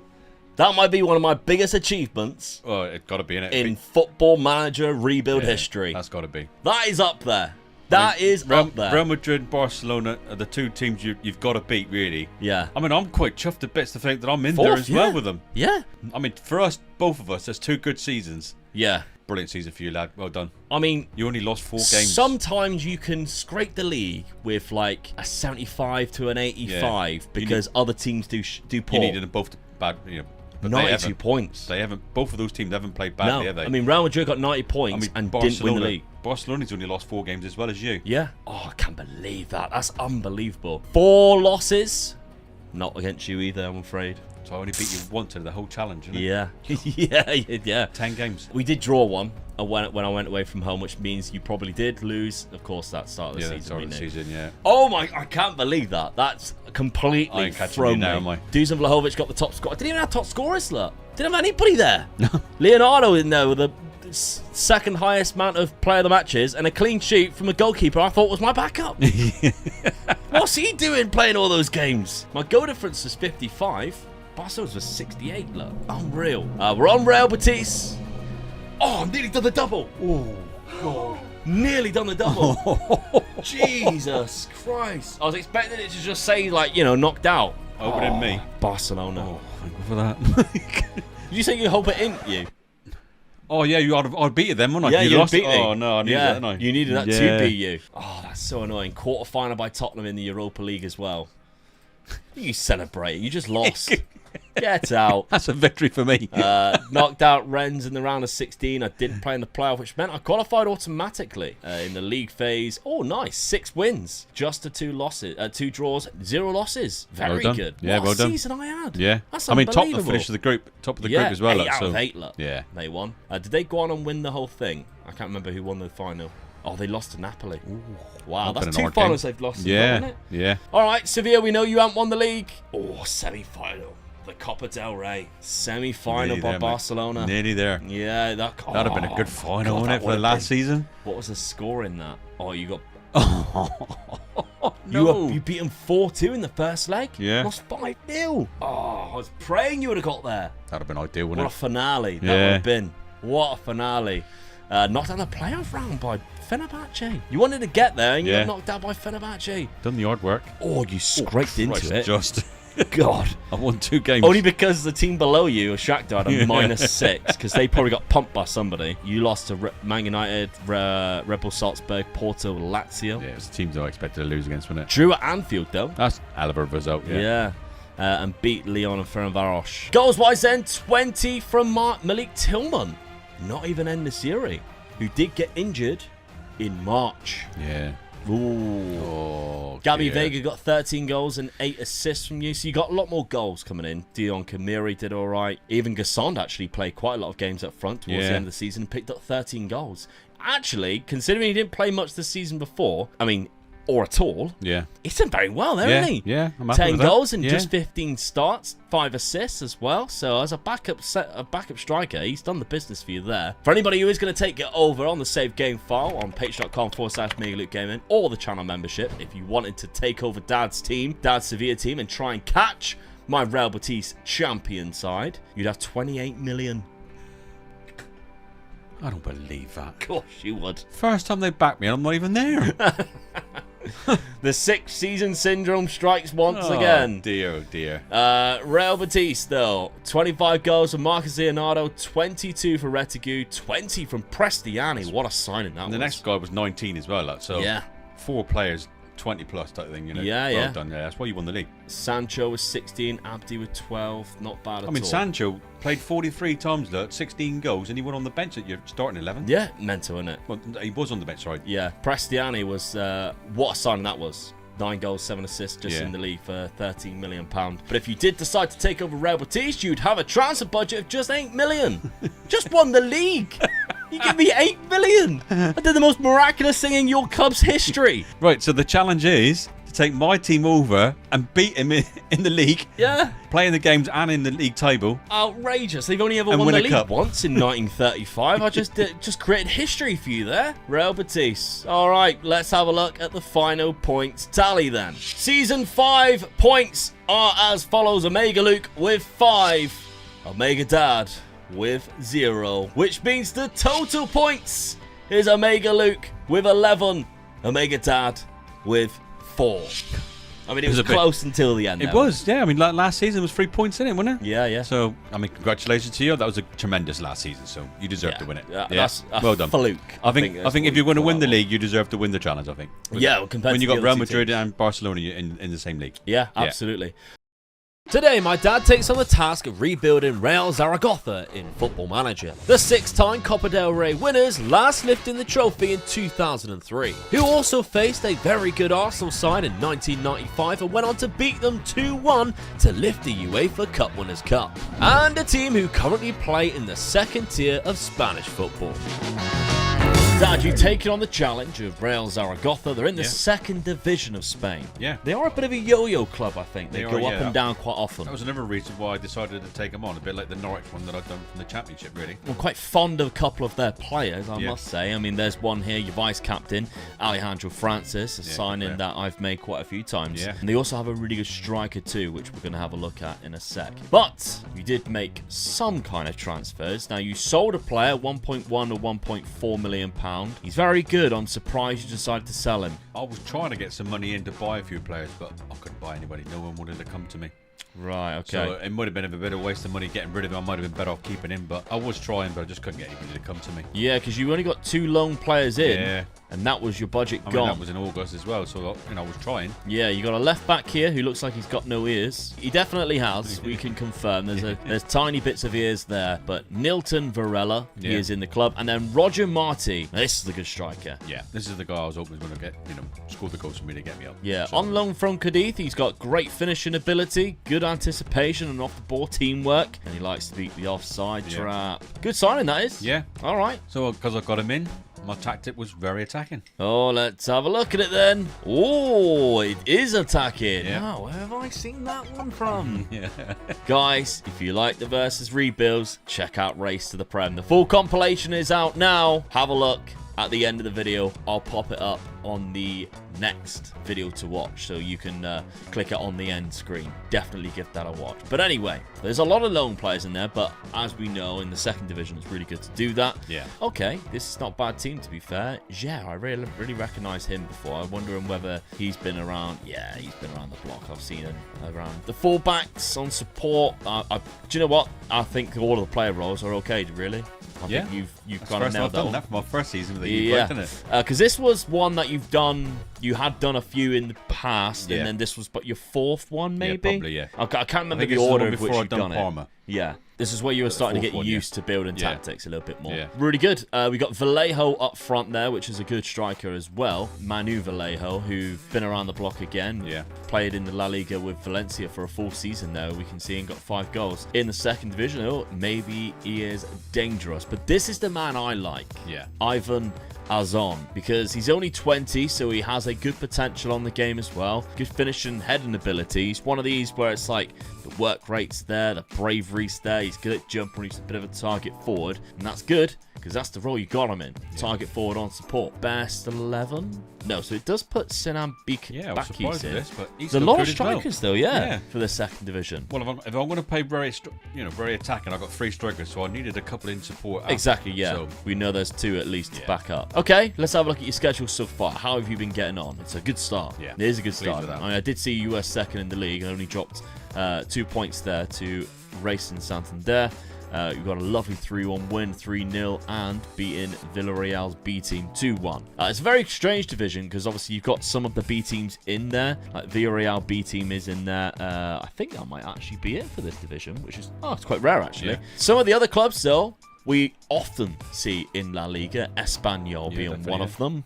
Levante being another. And Andorra coming up into that division is quite interesting. Obviously, they're based in Andorra, one of the smallest countries in Europe. Owned, I believe, by Gerard Piqué at the time. I don't know whether he sold it on, but I'm pretty sure Gerard Piqué owns Andorra, and they've had a bit of growth in the last couple of years. They keep getting themselves up a division. So, yeah, it's interesting that they're in your division now. One of my favourite clubs in this division is Real Oviedo. Yeah. Anybody who used to watch Spencer FC on YouTube would know why. I just had a bit of a thing for his saves on there. Good start to the season. What's, as we do with all of the rebuilds that you've been taking on, 5 years, what's the expectation for you to take Real Zaragoza in 5 seasons? The top half of the La Liga. Yeah. I'm not going to get in the top 4, I can't see that, but the big 4 that's already up there. Around the 7th? I'd like to get there eventually. Okay. That's what I'm going to be pushing for. All right. So obviously, when I do get into that, I'm hoping I'll get it with that start. I'm hoping to get it this season. But if I don't get it this season, got to get it the following season. Yeah. And then stay in that league to give you a chance. The rest of the 3 seasons. Yeah. Financially, then, if we're looking at whether this club is capable of taking you a little bit further and backing you to get there, they got an okay balance right now. Yeah. But they do have a little bit of debt. Yeah. Not a lot, and we've seen a lot worse, especially in the Spanish division. You never know. They could be a board that want to back you and see.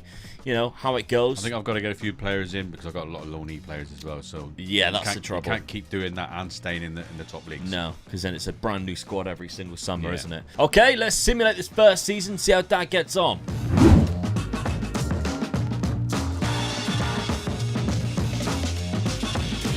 First season, champions. 5 points as well. I was pleased with that. Yeah, you absolutely dominated the league as well by the looks of it. Once you that was it. Got up to the top, there was no stopping you there. So that's fantastic. Really good season. Only lost 6 games in total. Scored 105 goals as well. Though. You did, yeah. And the clubs that we mentioned was the teams that beat you. Yeah. So no harm done, really. Drawing 10 games was a lot of draws. That's what I was a bit disappointed a bit. But yeah. Then if you still win the league, you still win the league, don't exactly. you? So. By 5 points as well. It was quite comfortable. The season preview, which we did actually look at, did see you put in 5th place, so you definitely overachieved. There's something that I was going to check that before, but we forgot. The league table, though, as we can see, you won by 5 points. You had the 2 top scorers in the division as well. And the loanee I bought in, my last player I bought in, that he was the top goal scorer. So 2 good signings there, really. Very good indeed. My favourite player of yours there is the highest average rating and the highest assist. The target forward on support. He's had a blinder of a season. Already a bit of development there as well. That's fantastic. Let's hope you can keep hold of him. Yeah. Because that's going to be the downside. I mean, right now he's not wanted, but you're going into the upper division. Let's see how that fares, how you can keep him or not. Obviously, you're in the Copa del Rey, but it's whether you can get past all of the other clubs in the high division, knocked down the second round by a team in the lower divisions, in fact. I was a bit disappointed with this. Yeah. They do have Jonathan Biabiani, though, which is interesting. Now, this guy was fantastic back in his day when he was at Parma. We mentioned we've already done a Parma rebuild. Go check that one out, too. But yeah, he came through the Inter Milan Youth Academy, went to Parma, went to Inter Milan, went back to Parma. Guess where he went? Inter Milan. And then back to Parma. Exactly. The guy just loved Parma and Inter Milan. And obviously, it was. I bet his wife was going, "Oh, you're having a laugh." Oh, we're coming back to Milan again. He's like, I really believe I can do it this time. So that was disappointing, but other than that, fantastic season. Yeah, I mean, you take that anyway. Getting knocked out early, but still winning the league. Yeah, I'll take that. You got a retiring goalkeeper as well. Your number one goalkeeper's going. 28 goals from Roger Marti, who's the loanee, of course. Azon managed to get 22 goals. Another loanee got 16. And then this guy who is unhappy. And why is he unhappy? He wants to start more games. 15 goals in 19 starts, which is actually quite good, to be fair. Yeah. But as we mentioned, there are a few players who are of age to be looking to be replaced. There's a lot of over 30s in here. And I know exactly what my dad thinks as soon as you turn 29. Your days are up. It's numbered. You got a couple of players who are retiring. What about players running out of contract? There are a few as well. Obviously, we can ignore the loanees. They're obviously going to be running out of contract. But it's going to be interesting to see what you do next season in La Liga with £7 million. I was quite happy with that. It was more than I thought I was going to get. Yeah, you've worked with less. Yeah. Let's just say that. Thinking of the Parma one again. Yeah. On to season number 2. Let's see what you can do. Okay, season number 2. On the outs, if you ignore the £1.1 million there, the rest are all transfers that happen. So a few little bits of cash coming in, and then another 450k from Yano Montserrat, mainly who went just to players PSG. That obviously coming out of contract or something like that, but I just didn't use them. So an 18-year-old there, so it's one of those ones where you cashed in early on it, instead of running the risk of him not quite reaching his potential and losing out completely. Right, okay, so the players that you did sign, all from here. Brandon Williams being the first one. Yeah. A free transfer who we know plays on both sides naturally, so it's always a good asset to have in the side. Samu from Vizela. Good sign in this one. Really good midfield, especially mental attributes. You know, the 18s of teamwork, work rates, everything like that. Actually fantastic. Yeah, the aggression, which you know, which you love. Luke Ayling, another player we're quite aware of here. Yeah, I've used him before. So when he was available on a freebie, I thought, let's get him in. Yeah. Roberto Lopez, this is a fantastic signing. I like this one. 24 years of age from Real Sociedad B. Some really good technical attributes. Physicals lack something, but for 800k, that's not bad at all. It's a good signing, I think. Then we got another free transfer in Ignacio de Arubarrena, which I nailed. And it's your goalkeeper. Yeah. I knew I had to get a keeper in. Mum was retired money, so. And he is good too. Yeah. So that's not bad. Lloyd Kelly is the next signing here. Centre-back who can also play left-back, left-footed centre-back. Not bad at all. They're hard to find, they are. They are. Yeah. And then we've got 2 more free transfers which we utilised during July. We've got a centre-attacking midfielder or left midfielder. Very good. Alex Claude Moritz. And then finally, Jahan Baksh.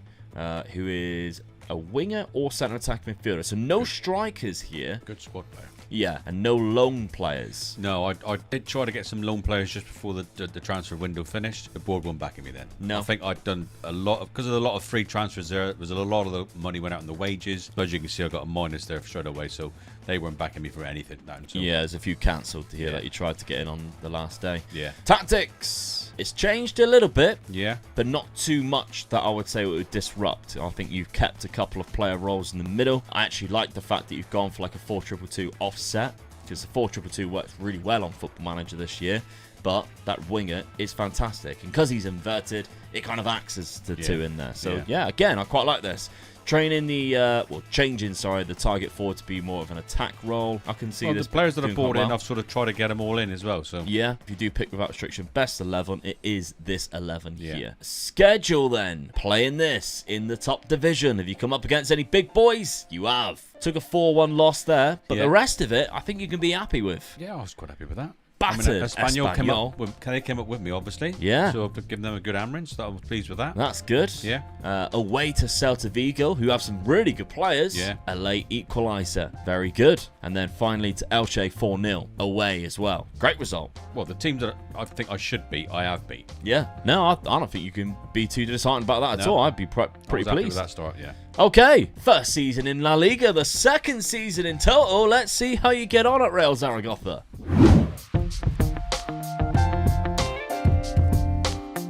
Okay, an 11th place finish, mid-table. Definitely take that. Definitely pleased with that, I was. Avoiding that relegation by a mile. 15 points there, Elche went down. trouble. The clubs that came up around us are teetering on the edge there, so you've done really well there, Dan, I think. So you lost 16 games in total. Drew 8, won 14. Yeah. Didn't take any of the big boys down, big though. boys, No, Sevilla's in there. Real Sociedad, they're away from home. Yeah. That's a great result. And a Real Betis away from home. That's one of the most difficult grounds to go to in Spain. You like to try and beat one of the big boys, though, don't you? But I didn't manage it, though. That's okay. Sociedad finishing 4th. I'm happy with the 11th position. I think that was a good starter. We've got Lukaku at Real Madrid, by the way. Lewandowski and Lukaku's there. But look who else is there. Roberto Lopez, who is a shadow striker. He's not even a striker. He's a centre attacking midfielder, and he's up there. So well played, Roberto Lopez. We'll just check his form. Did he play? Yeah, he was playing shadow striker. He just scored loads of goals. In that final game against Mallorca, he scored 4, which probably propelled him into that. So they got relegated as well. Yeah, they did, yeah. Okay, you got another player there. He was also one of the highest assisters, but overall, that's a fantastic season. Copa del Rey, did you give yourself a little bit more justice compared to last year? No.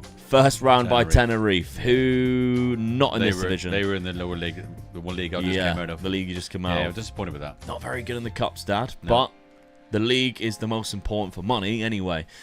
Goals-wise, then, we've got 18 from Roberto Lopez, Bacchus with 14, Azon with only 12. That's not bad, though, having 3 players double figures. You definitely want one in the 20s and the second one very close to you. Yeah. So I could do better. A few wanted signs around here as I was well. getting worried now. Franco as well, like he's one of your better players. Yeah. Okay, Alejandro Francis is still at the club. He's also wanted. Speaking of the money, though, only 5. Yeah, a bit disappointed with that. I thought I'd got more this time. Yeah, after keeping them in the division. I mean, it was good. Yeah, I mean, their finances have gone up. It's just that debt. Unfortunately, they took out another one. So that's probably what they're doing. Instead of backing you, they're taking out something on the mortgage. That's probably the chairman's house as well. It's not even on the stadium. They've had the new conservatory built. Yeah. And then that's in the sun. You to deal with. Watching the telly. Yeah, exactly. Watching the football on the telly. All right, okay. Let's have a look at season number 3 and see how you cope with just 5 million. Season 3, then. You sold a player here for £7.25 million. Signed one player. Yeah. 2.3 million in Sergio Camelo, who is a good player, good striker, especially for your standard. I think, he comes in, definitely improves your lineup. 24 as well, so I thought it was a good signing, really. Yeah, I agree. A few players coming in on free transfers, Dad. Yeah. Using a lot of English players as well. Yeah, this was my first rebuild where I had the problem with the EU problems. Yeah. Which I didn't know until after I'd signed up. Right, okay. So English players unfortunately count as non-EU. So all of a sudden I'm thinking, well, where's so-and-so? Where's so-and-so? And I'm thinking, he's not registered. What do you mean he's not registered? I bought him. So then I'm looking at it and I'm thinking, oh no, I can only sign like 3 EU players, non-EU players, and I've got 6 in or something like that. Yeah. So then I'm trying to get rid of players or move players around, and I just couldn't do it. So yeah, by the looks of this, you couldn't register Luke Ayling, couldn't register Courtney House. So I had to then try and pick which ones which ones was I worth to leave them out and which ones did I want in. Yeah. Yeah, that was my problem this season. Didn't Always realise want it. to look out. Yeah. It's been annoying since Brexit that, leaving the EU has meant that it's caused us Football Manager players just so much hassle. I know now when I'm looking at players, I've got a tendency of staying away from English players now. Yeah. I do try and go for whichever country I'm in, I try and go for the home players. Yeah.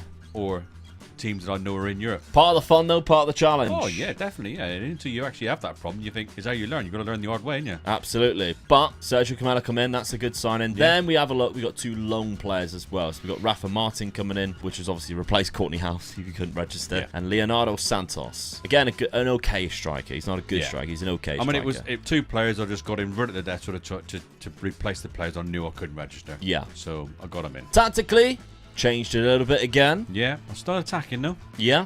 Okay, so we've got 2 players back up front. Well, still up front, Camelo and Azon. So if I just do pick best 11, yeah, it is this team. You got the winger again. However, he has not registered, so I don't know who would play there. Yeah. I am surprised we've taken out the other midfielder because Samu obviously now drops down to the bench, so you might have a little bit of disruption because of that. Yeah. But we'll see. Okay. Claude Moritz is still in there. I think the defence is quite good now. Williams one side and Walker Peters the other side. Yeah, with Francis in there. I was quite pleased with that. So yeah, very English back line. Look, 3 of them in there. Let's go. Right, okay. And how have you been doing? All right.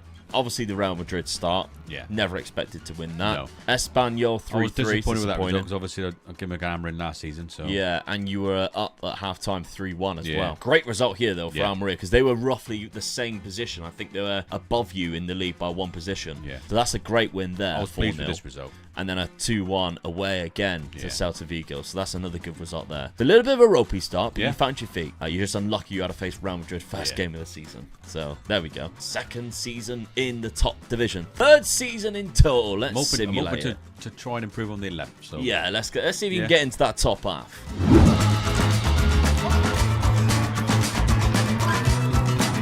Okay, 5th place. Really pleased with that, mate, I'll tell you. Huge season. How did I get up to there? At one point, you're up 4th as well. You were 4th for a while as well. Yeah. Valencia, unfortunately, just too much for you, and you couldn't catch them. But that's when you look at the 4 season. teams above me, I'm really pleased with that. Look at some of the 4 teams below you. Yeah, Sociedad, Villarreal, Bilbao, Betis, Sevilla. That's 5, in fact. Yeah. 5 teams that you would expect at this point to still be better than you in terms of the players that they have. Espanyol got relegated again, so yeah, unbelievable season. That's 66 points in total. Huge advantage, so an extra 16 points on what you achieved last year. I mean, look at the goals for as well. I scored 90 goals. Yeah, that's only beaten by Real Madrid and Barcelona. So I was really pleased with that tactic then, really. And you conceded 69, you naughty bugger. Yeah. I know that's where my problem is. Real Madrid only lost 1 game all season and still didn't win the league.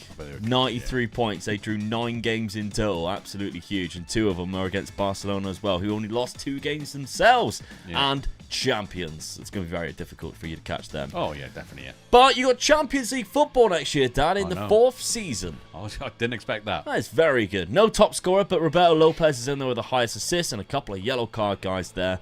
But you'll take that. What about the cups, though? Come on. Need a good cup. Tenerife again. Just can't beat them.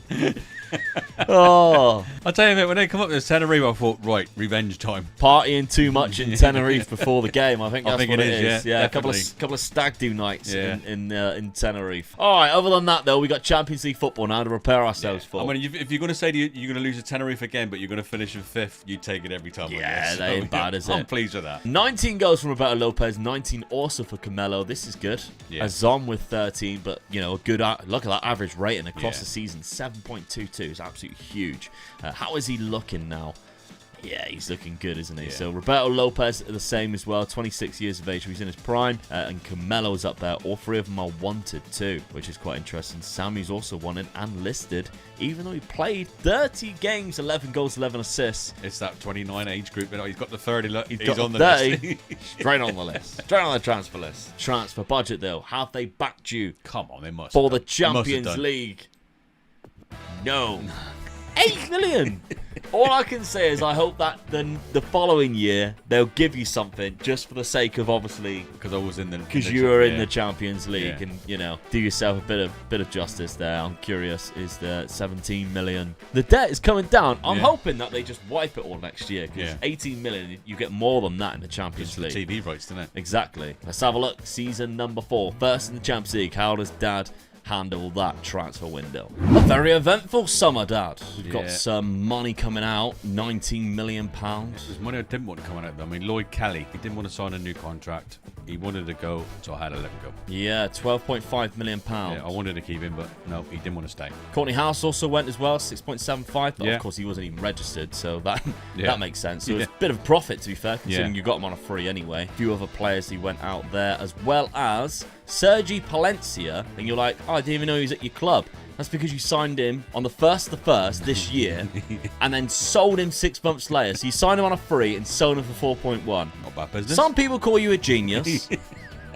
And it's hard to argue when you see stuff like that. Just made £4 million in the space of 6 months. Yeah. 7 months. He sold him in July. But there we go. And Samu left for £7.25 million. I'd argue that's not a bad deal as well, considering he is 30. Yeah. But he's a very good player, so it did surprise me. Your other 3 signings that you brought in, though, now this one is amazing. Ahmed Hodzic. Really good centre-back. Yeah, I was pleased with this. Yeah. Definitely, yeah. Fantastic for player. A freebie, 27, I'll take that. Yeah, he used to be a cracking wonderkid on this game a couple of years ago before you started playing the game. He was the go-to guy. Carlo Adriano from Villarreal B team. That's a good centre attacking midfielder. Yeah. Nice little pickup, that one. I mean, they don't rate him that highly, but I don't think he's that bad. I think as a squad player, somebody coming off the bench, I think he's probably rated higher than a 2-star. I think that's a little bit harsh. And Saldana from FK Partizan, £5 million.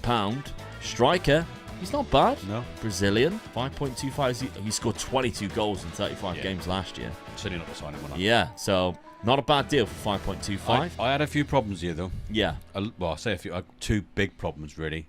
My main striker, that Azon. Yeah. Just before the first game of the season, took a real bad injury out for the whole season. Well, yeah, he's out for 2 to 3 months. Yeah. So that was a big loss for me. And then I lost my goalkeeper as well. That one there? Yeah. Ankle ligaments. So I lost him for a month or 2. Yeah, which is a bad time at the start of the season, start losing your 2 top main players, really. Yeah. I was then changing tactics, mainly because I lost my striker as well. So I was changing tactics. I think I changed it 3 times. So I'm not sure. I can't remember how my first few games went before we went on holiday. And then I managed to get a couple of loanee players in. Well, yeah, I was just going to say, you're spending an extortionate amount on loan fees. I think way this too is where, much. on a couple of the videos where I've been saying I've been trying to learn how to do the loanee things. And I think this is one of the one. Yeah, that's your inexperience. Yeah. Not knowing how much that's actually going to cost you. Yeah. I mean, we got another signing here, Nino, which is a good centre-back option to bring in. 2 good centre-backs I brought in. Yeah, obviously after selling Lloyd Kelly, he's good. But yeah, so, I mean, Chadi Riyad is a good player, but you're paying 300 grand a month alone, which is a lot when,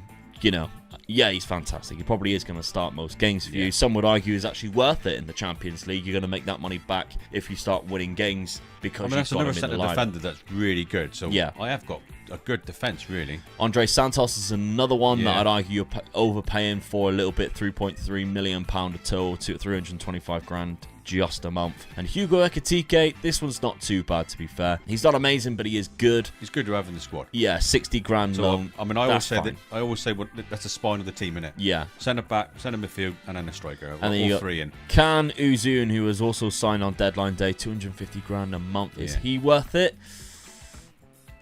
Again, some argue yes, but some would say you're wasting your money when you could potentially put that towards an actual player who you then, like you say, you could sell on like you have done previously. But that, again, that's your inexperience of the loan market and how it kind of works. Now, monthly fees, they take a lot of money out of your budget because your budget obviously was crushed after that. Tactics then, you said you've changed it quite a few times. What have you ended up with? Wow. This is very attacking. I did go attacking at this one. Yeah. In the Champions League as well. Well, I had good strikers, really, when you think the ones I had signed and ones I had behind them as well, ready to come in, so I went for it. I appreciate the symmetry of attacking midfield support, wing-back support, and then DLF attack. I appreciate that. Some people with OCD is going to go, oh, thank God. Because recently we have done some very obscure and all over the place tactics. So some people with OCD are just going to appreciate the fact that that is very symmetrical. Albeit, crazy. Yeah. But Camelo as he advanced forward, you've got 2 DLFs. Not to say it doesn't work, to be fair. I've seen tactics like this work an absolute treat. Schedule then, let's have a look. So you've had 2 tough games. The only good thing was about this is I absolutely tanked Tenerife. Yeah.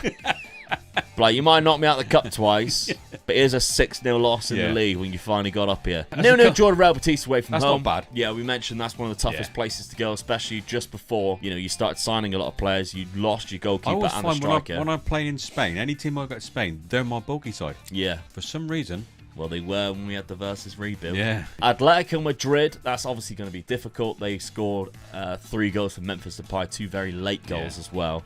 And then Bilbao, 4-3. Yeah, disappointing. 91st minute as well. And 84th as well. Yeah, so you were 3-2 up at that point. After, actually, being 2-0 down. Yeah. What a game.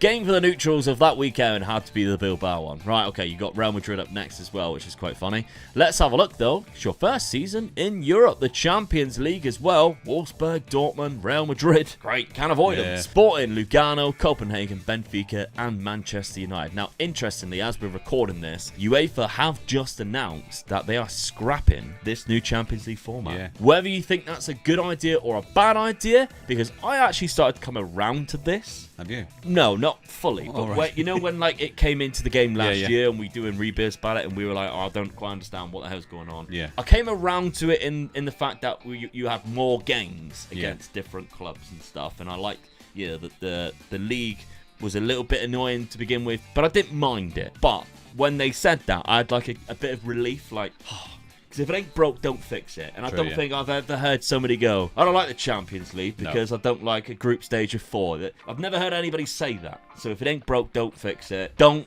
ruin our leagues with the Super League, greedy so-and-sos. Bloody pillow snoggers. Just stick to what works. Yeah. And as much as like UEFA and FIFA, they are corrupt, etc., the format works. Yeah.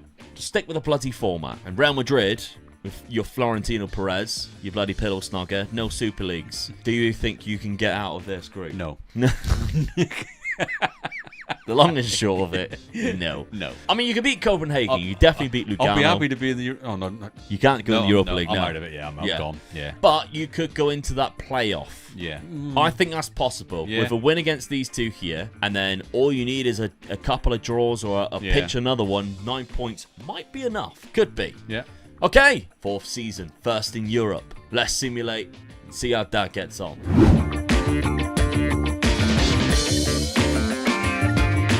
Right then, out of Europe, unfortunately. Yeah, a bit disappointed with that. And Tenerife finished higher. Yeah. Look at my start. Where I lost. I've got my goalkeeper back now and main striker back. Then I kicked off and started doing well. 16th or almost like a third of the way into the season. Yeah. But a bit of a jump up there into mid-table, and you did well, in fact, really, to get it up into 8th. Yeah. If I'm honest. Real Betis and Bilbao all the way down the bottom. That's crazy. So really, I was happy with where I finished considering my start. Yeah. If you look at that. But if you look at the way I finished the league, I was disappointed with there as well. Yeah. I could have been into that European spot. Yeah, you scored the 2nd highest amount of goals in the league. Yeah. You were probably just everybody's probably going. I mean, Zaragoza didn't do well that year, but they're so fun to watch on the telly. Yeah. Because they've probably got games like they've won against Bilbao all the time. So you lost 14 games there, drew against Real Madrid and Barcelona there. So that's good results there, really. Yeah, 15. I didn't beat any of the big boys though, did I? God, when you win big as well, like 4-1s and 5-1s, 5-2s and 4-2s. Okay. The profile then, we've got Saldana up there with 19, which was the Brazilian that you got from Partizan. Francho's up there with the highest yellow cards, but nobody else. Ferran Torres just come out of nowhere with 33 goals. Yeah. What is that about? Robert Lewandowski's probably retired maybe at this point, but Ferran Torres just decided to become the new Lionel Messi. Yeah. That's absolutely crazy. Right, okay, final season, no European football, which also tells me you didn't win the Champions League. No, I was close. Yeah, I bet. Because you got all the way to the league phase. Never mind. There we go. You only just missed out. 10 points as well. Yeah. That's a shame. You won 3 games. 1 point. Yeah, I've seen a lot of clubs go up with less points than what you've got there. Beat Real Madrid. You beat the 2 teams I mentioned, and then you beat Real Madrid. 1 draw against Sporting away from home. You kind of just needed... the goal difference might have seen you drop out, but I'm not quite sure how it works. But yeah, you lost badly to Benfica. That's probably the game that cost me, really, because Benfica finished a place above me. So that's a team, you could look at and sort of say, you should have beat them, but... Yeah, unfortunate. Who went on to win it? It was Chelsea, by the looks of it. They beat Real Madrid in the final. So Real Madrid was getting there. They won it back-to-back. See, Real Madrid, they were lucky, because I beat them in the early stages. Yeah. PSG finally won it as well. Yeah. Squad-wise, played a lot of games. 25 goals from Hugo Ekitike, who's unfortunately going to be leaving back to his parent club. Saldana, though, did get 22. Roberto Lopez got 17. Camelo got 15 there. Azon did not play a lot at all. That's a shame. Yeah. All right, and then assist-wise, Francis got 12, as did Kyle Walker-Peters, and Francho got 11. Roberto Lopez with 10. The final season, after you've been playing in the Champions League, your budget is 18.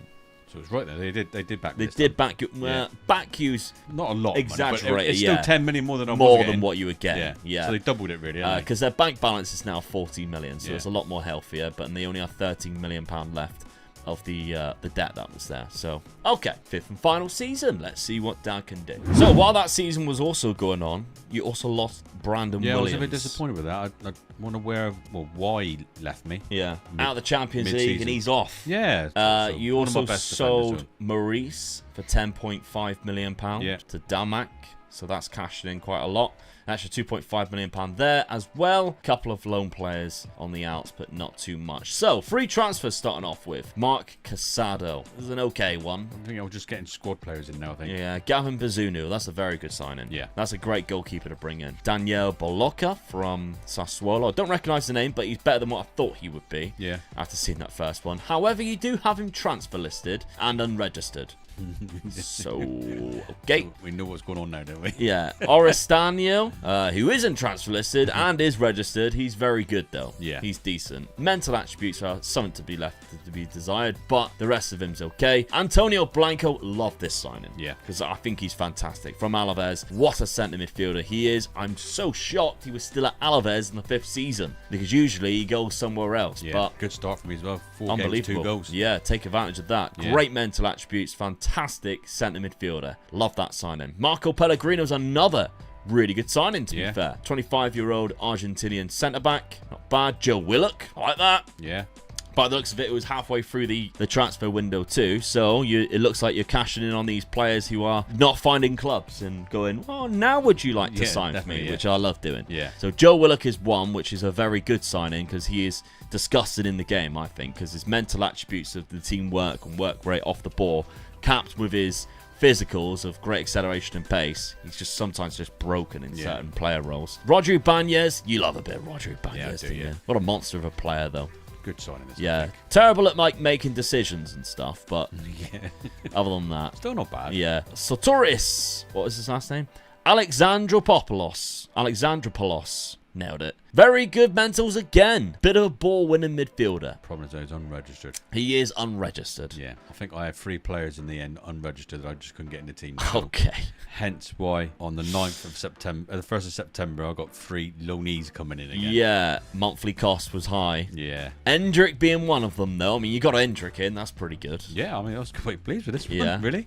He's fantastic. One of the best players on the game. Javier Fernandez from Bayern Munich. He's okay. Spanish, though, so guess you probably didn't have too much problem with him. I have no idea. I mean, he's at new gen, so I wouldn't anyway. But there we go. He's just a player that I guess you sign because he plays in all 3 positions. Yeah. However, unregistered. Yeah, English again when so I didn't realise it. I think what it was, because what team did I sign him from? Arsenal. Oh, was it Arsenal, was it? Yeah. I don't know why, I did think he was English, so yeah. I think it was his name. I think I was looking his at his other name. nationalities are Vietnamese. Yeah. I think I looked at his name and I didn't register that he'd be English. Yeah. So but even his other nationality is also non-EU. Yeah. So there's a bit of a mistake there. But that's I think okay. I got them on, I think they were like the signings they were on, no wages to it. Yeah, loan costs, was it? Yeah, but you're paying them 100 grand a week. So it was a lot better than what I was doing in the other ones. Yeah. Last season, but that one's high. Yeah, that was 350 he was grand worth it though. He's good though, yeah. Yeah. Okay, tactics then. Have you changed it? You have.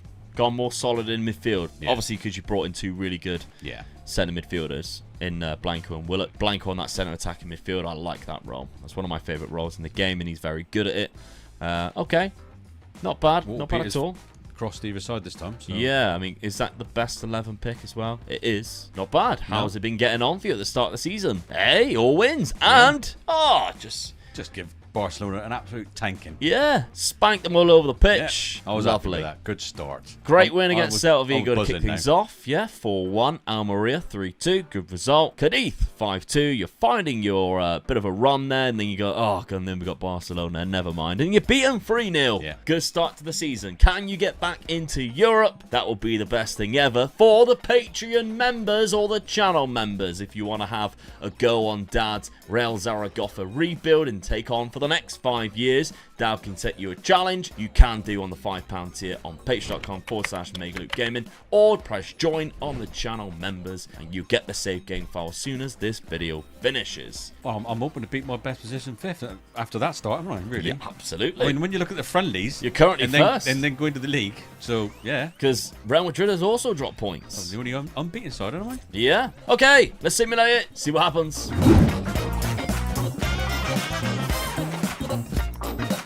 Fifth and final season, 3rd place. That's a very good finish, Dad. I mean, that was the best I expect. You always thinking I could do in it. Really. Yeah. I don't think I was ever going to split the two. Even though after beating Barcelona, I don't think I'd ever going to split the two. I mean, 10 points behind them, but 7 points clear of 4th. Exactly. You're in a league of your own, there, really, aren't you? Oh, I'm chuffed a bit and happy to be in that. Chuffed to bits with that result. Absolutely. I don't think I could got any better than that. No, I mean, the season previews had you down in 9th, so a great overachievement. Champions League football again for the people who would like to take it on as a challenge. And Sergio Camelo with 29 goals in the league. Even better, eh? Very good indeed. Yeah. So that tactic was working wonderful. So that's another reason why people like to get the save game file, is they like to take over and use the tactic. So if that's something that you want to try, maybe you don't want to have a go on the save game itself, but you want the tactic, that's another way of doing it, because I don't really give lose the out one tactics. game again. I don't know about Levante. It's a pity, isn't it? All the way down in 14th. Yeah. 9 losses for you against Real Madrid and Barcelona. Barcelona got their own back there. Yeah. Real Madrid beat you twice, unfortunately. You drew 4 games only, though, and I think that's mainly the reason why you jumped up so high. Yeah. Because you were losing 9 or 10 games, whatever it was, like last season, around about that, but slowed the draws down. You're winning games instead, and that's obviously made the big difference. Yeah. Finishing on 79 points. Highest amount of goals in the league as well, scoring 11 against Getafe. Look. Okay, so Camelo got the highest goals. We've got Orestano, who got the 2nd highest assists. What about a trophy? Did you manage to pick one up? Quarterfinal. I mean, you got further than what you used to. I was disappointed, but we're finishing 3rd. I think that was best. That's the best I could do with this challenge, I think. What a shame we didn't go any further, though. I know. Both Barcelona and Real Madrid are knocked out. Yeah. The When I seen that, I was semi-final, absolutely Madrid, gutted. Villarreal. Yeah. Because I stood a chance then, didn't I? Yeah. Yeah, it probably would have been you against Atletico Madrid, because the semi-final you would have drawn against Rayo Vallecano. No ifs or buts in this room. We've got 30 goals from Sergio Camelo. Yeah. Unbelievable stuff. Endrick even chipped in with 15. Joe Willett got 14. Very good from him. Great amount of assists there from Orestano. Transfer budget for you Patreon or channel members is 25 million to build a team in the Champions League. Wow. That is not bad at all. Got a half-decent squad. Yeah, absolutely. What can you do with it if you decide to take it work out on? the loan Let us signings, know. Yeah, don't make some silly loan moves, but have a go and see how you get on in the Champions League. See if you can win a cup in the next 5 years. Dan, what do you think would be a task for 5 years? If somebody wants to take this on, the challenge. If you've got another 5 seasons with not an half-decent budget like that, I'll try and split them. Yeah. I agree. I mean, it's 2 challenges in one then, really. If you can achieve one of the challenges, either win the Copa del Rey, is it? Yeah. Or split the Barcelona. Yeah. Either one of them I would take. Or both. Yeah, I'm going to challenge you with both. Dan's going to be nice and say one of them. Which one of those are you going to take on? But yeah, thank you very much for watching. As mentioned on the screen, I'll leave up the Race to the Prem full movie. Make sure you check it out. It's the best content we've ever done, we believe.